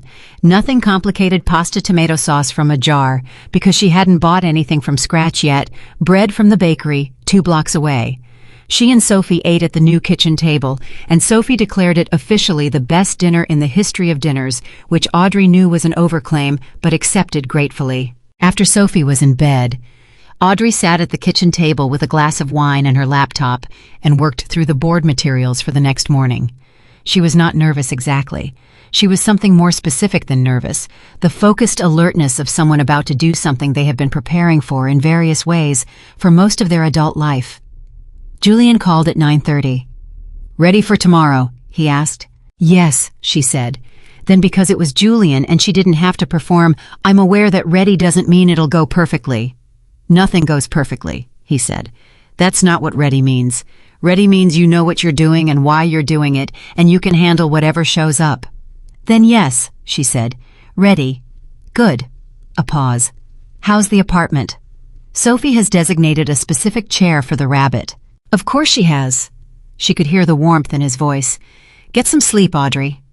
She finished the wine. She closed the laptop. She checked on Sophie, who was deeply asleep with one arm around the rabbit and the other flung outward at an angle that suggested she had been in motion when sleep caught her. She stood in the doorway for a moment. Then she went to bed and slept 7 straight hours for the first time since the airport. The board meeting started at 9 in the morning in the Whitmore Aviation Executive Conference Room on the 14th floor of the company's Seattle headquarters, a room Audrey had been in exactly once before at age 17 when her grandfather had brought her to sit in the back and watch how decisions were made. She had sat very still and very quiet, and she had watched exactly as he told her to. She had watched the room. She walked in at 8:55 and took the chair at the head of the table. 9 board members were present. Julian was to her left.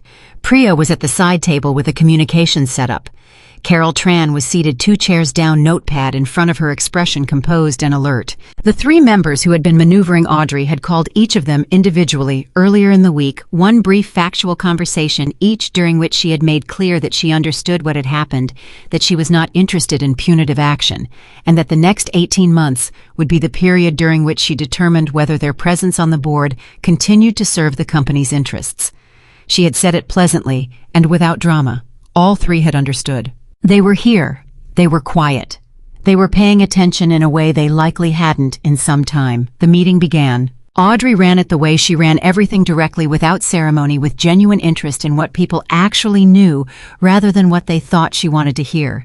She asked questions she already knew the answers to, not to test people, but because she wanted to hear the reasoning, the texture of how people understood the company they were running. She listened the way her grandfather had taught her. She made 2 decisions in the first hour that had been pending for over a year, cutting through the committee speak with a clarity that she could see, recalibrating the room in real time. The Wings of Hope Initiative vote was unanimous. Carol Tran's appointment as Chief Operations Officer passed 8-1. The single dissenting vote came from the board member who had been most vocally aligned with Grant's candidacy, and after the vote, he looked at Audrey with the expression of a man reassessing a situation he had badly misread. She gave him a brief nod, not warm, not cold, acknowledging. After the meeting, Carol found her in the hallway. "Thank you," Carol said. "I want you to know I won't waste the opportunity." "I know you won't," Audrey said. "That's why I gave it to you." Carol nodded once. Then, "I do have 14 years of notes. Start with the most urgent. I want a written summary by end of next week and a full briefing the week after." Carol smiled, a quick, real smile, the kind that appears when someone has been waiting to be asked to do something they've been ready to do for a very long time. Done. She watched Carol walk back toward her office and thought this. This is what the company was supposed to be. People who are good at what they do, put in positions where they can actually do it, without the interference of people who are more interested in positioning than in the work. The public story continued to develop in ways that Audrey had not planned and could not have predicted. The interview Priya had negotiated with the national morning show aired on a Thursday 3 weeks after the gala. Audrey had agreed to it for one specific reason: the Wings of Hope initiative needed the visibility. She had no interest in being a public figure for its own sake. She had spent a decade actively avoiding it, but she understood that the program's ability to reach the families who needed it was directly proportional to how many people knew it existed. So she had agreed. She sat across from the interviewer in a Seattle studio and answered questions for 42 minutes. She spoke about her grandfather. She spoke about the company. She spoke briefly and without drama about Sophie's hospitalization and what it had clarified for her. Not the marriage, not Grant, nothing. She couldn't say honestly on camera with Sophie, potentially watching someday, but the experience of sitting in a hospital beside her daughter and understanding with complete physical certainty what was irreplaceable and what was not. The interviewer asked near the end, "There's been a lot of public reaction to the circumstances that led to your reveal. People are angry on your behalf. How do you respond to that?" Audrey thought about the question honestly for a moment. "I don't need people to be angry on my behalf," she said. "What happened at that airport was painful, but what I want people to take from this story isn't anger. It's the other thing, the part where someone thought I was nothing, and it turned out I owned everything. I want the person watching this who has been told in whatever way people get told that they don't matter, that they're too much, that they're somehow below the level of their own ambitions. I want that person to hear this story and understand that the only person's assessment of your value that counts is yours." The interviewer was quiet for a moment. "That's it?" she asked. "That's the takeaway. That's the only takeaway worth keeping," Audrey said. The clip of that exchange was shared 3 million times in 48 hours. Audrey watched the number on Priya's tracking dashboard with the detached interest of someone observing a weather system, aware of it, monitoring it, not particularly invested in the specific count. What she was invested in was the letters. They started arriving the week the interview aired. Not to her personally, she had no public address, but to the Whitmore Aviation Communications inbox, which Priya's team was now managing with 3 additional people because the volume had exceeded anything they had infrastructure for. The letters were from people all over the country, from women who had been dismissed in boardrooms, from people who had been told in various specific and cruel ways that their bodies or their appearances or their origins made them less than, from parents who had sat in hospitals with sick children and felt alone. Some of them had seen themselves in her story. That was the thing she had not expected, and that landed when she fully understood it with a weight that had nothing to do with the company or the revelation or any of the professional achievement. People had seen themselves, not the billionaire part, the airport part, the standing alone with a sick child part, the being told you are nothing part. She asked Priya to have the team read every letter and compile them. All of them, Priya asked. Everyone, she said. I want to know what people are actually saying. Priya looked at her for a moment. You know, most people in your position would have us filter these. I'm not most people in my position, Audrey said. Compile them.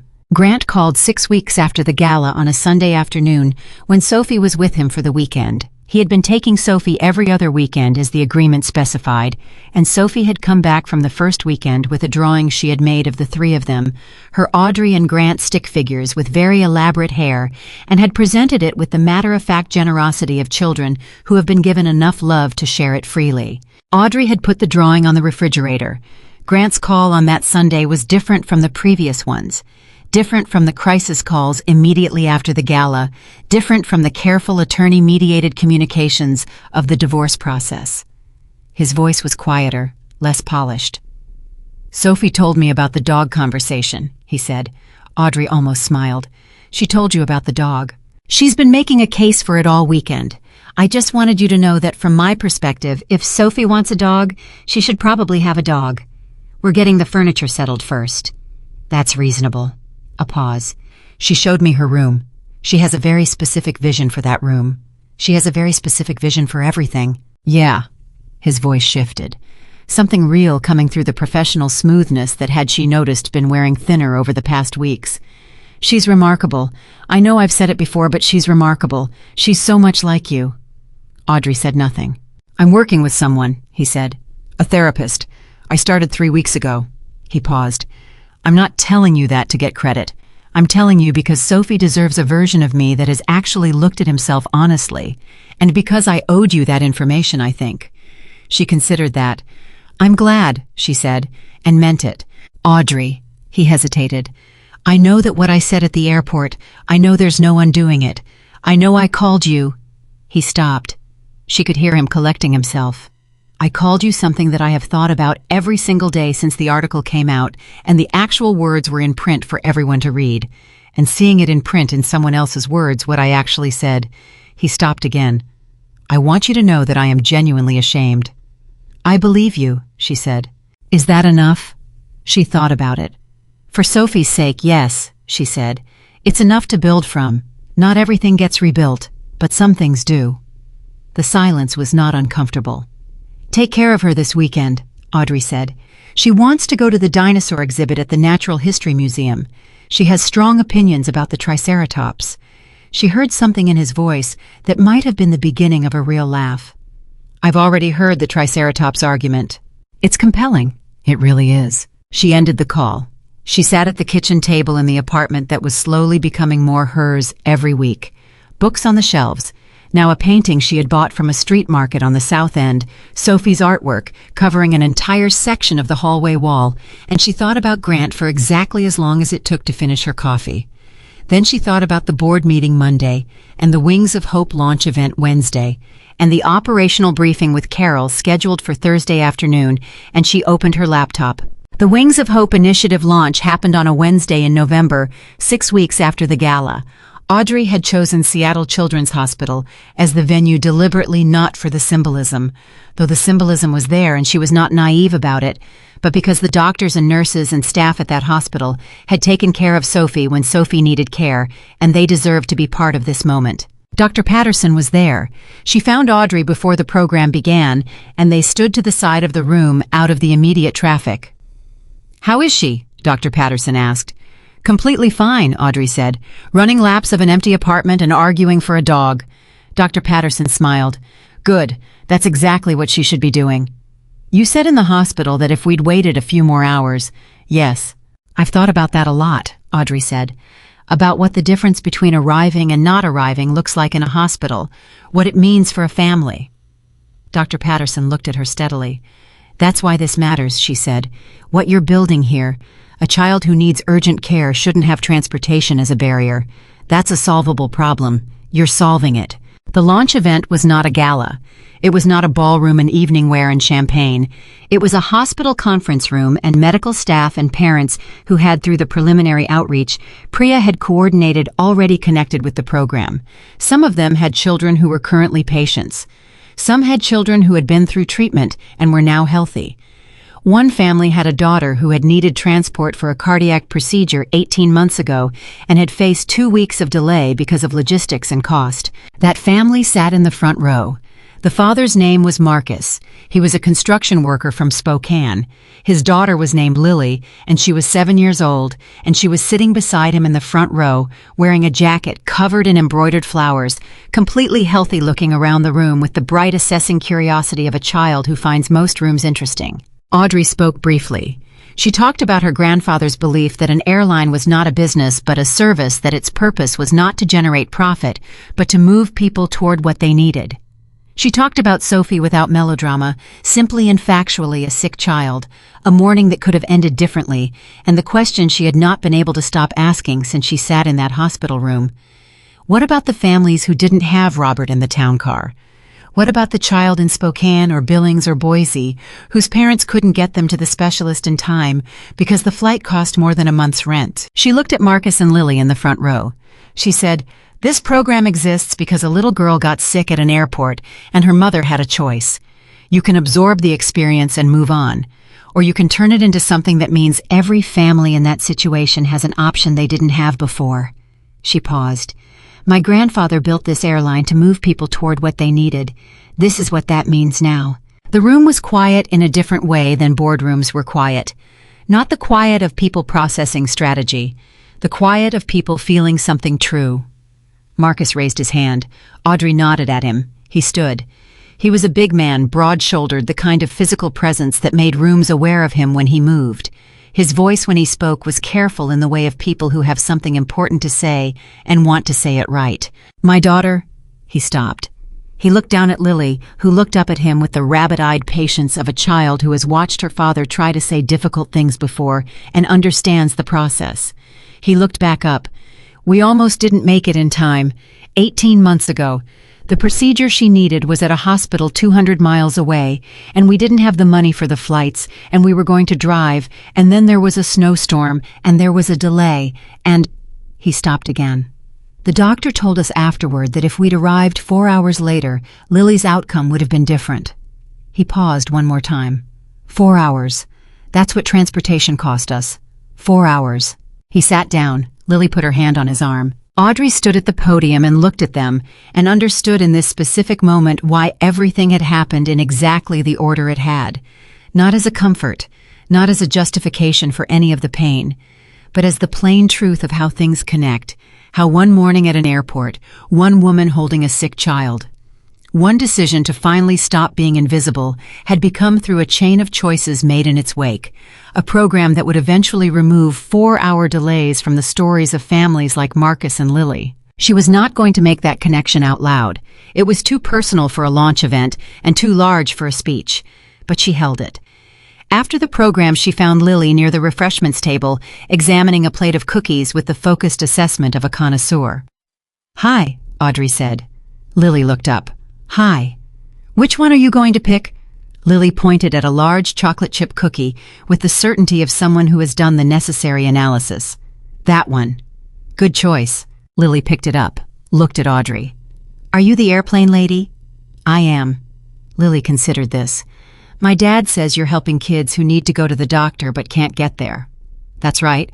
"That's good," Lily said with the simple, conclusive approval of a 7-year-old who has determined that something is straightforwardly correct. "That's a good thing to do." Audrey crouched down so they were eye level. "I think so too." Lily took a bite of the cookie, looked at her. "Do you have any kids?" "I have a daughter. She's 5. "Is she nice?" "She's the best person I know." Lily nodded as if this was satisfactory. Then she walked back to her father, cookie in hand, and Audrey stood up, and Priya appeared at her shoulder to run through the rest of the afternoon's schedule. She let Priya run through it. She was listening, and she was also somewhere else, somewhere very specific, which was sitting on a hard plastic chair at gate C17 at 6:47 in the morning, holding a sick child, watching her husband walk away, being told she was nothing. Deciding quietly alone in that particular silence of a person who has just understood something they cannot ununderstand, that she was not going to keep being invisible. She had not known on that morning what came next. She knew now. 3 months after the launch, the Wings of Hope initiative had completed its first 47 assisted transports. 47 children who needed medical care and whose families could not have afforded the travel had reached the treatment they needed. 2 of those children had surgeons who told the families that timing had been critical. 2 families whose 4-hour problem had been solved by an airline that understood finally and publicly what it was actually for. Carol Tran had overhauled the operational reporting structure inside of 8 weeks, and the numbers told a story the company hadn't been able to see clearly in 2 years. Julian told Audrey over lunch that the board was the most cohesive it had been in his tenure. 3 new route partnerships were in final negotiation. The company's public profile, always strong now, carrying the additional weight of a story people had followed and felt was at a level that no marketing spend could have manufactured. And Audrey Whitmore, who had hidden herself for 6 years inside a life that was not quite real, was sitting in the chairwoman's seat at a company her grandfather had built, running it with the straightforward seriousness of someone who knows what they're doing and why. She had hired a dog trainer. The dog arrived on a Saturday, a 3-year-old golden retriever named Henry, a name that had been Sophie's suggestion, delivered with the absolute conviction of someone who knows the right answer. "After your grandpa," Sophie explained to anyone who asked. Sophie spent the first hour of Henry's arrival following him from room to room, narrating everything he was seeing. Audrey sat on the kitchen floor and watched them, and felt in her chest the warm and uncomplicated weight of something that had been broken and had healed into something stronger. She thought about the airport one more time. She let herself think about it fully, not the pain of it, but the whole of it. The fear and the exhaustion and the particular cold of being abandoned in a public place by someone who should have been beside you. The hospital. The 4 days by Sophie's bedside. The thermometer reading that had sent a message so clear it required no translation. The town car. Julian's voice on the phone. The decision. She thought about all of it. And then she stopped thinking about it, because Sophie was now trying to teach Henry to shake hands, a process Henry was tolerating with the dignified patience of a dog who has decided this small person is worth humoring, and the sight of them together was more important than anything that had already happened. That was the thing about Forward Audrey had come to understand. It didn't erase behind. It didn't pretend the hard parts hadn't been hard. It simply meant that you had made enough of the right choices in enough of the right moments that behind was no longer the loudest thing in the room. 6 months after a man left his wife and sick daughter at a Seattle airport because he believed they were less than he deserved. Audrey Whitmore was running one of the most storied airlines in the United States, raising a daughter who was teaching a golden retriever to shake hands and arguing with persuasive force for the superiority of the Triceratops, building a program that had already changed 47 lives in ways that would echo forward for decades, and sitting on the floor of an apartment that was entirely, irrevocably, beautifully hers. She had never needed anyone to rescue her. She had only ever needed herself to stop hiding. And the moment she stopped, the moment she walked through that ballroom door with her grandfather's necklace around her neck and her own name in her mouth for the first time in years, everything that had always been true about her became visible. Not to the room, to herself. That was the only revelation that had ever mattered. Henry the dog came and put his head in her lap. She scratched behind his ears. Sophie came running in from the hallway at full speed, stopped directly in front of her, and announced, "Mama, I think Henry already knows how to shake. He's just deciding if he wants to." Audrey looked at her daughter, this fierce, certain, gloriously alive person who had been the reason for every correct choice she had made in the past 6 months, and she said, "That sounds exactly right." Sophie nodded, satisfied, and ran back to continue negotiations. Audrey Whitmore sat on the floor of her apartment with her grandfather's name on the dog in her lap and her daughter's voice filling every room, and she understood without complication or residue that this was what winning looked like. Not the boardroom, not the ballroom, not the headline or the interview or the 47 children or the standing ovation. The ordinary, irreplaceable, hard-won life of a woman who finally took up the space she had always deserved.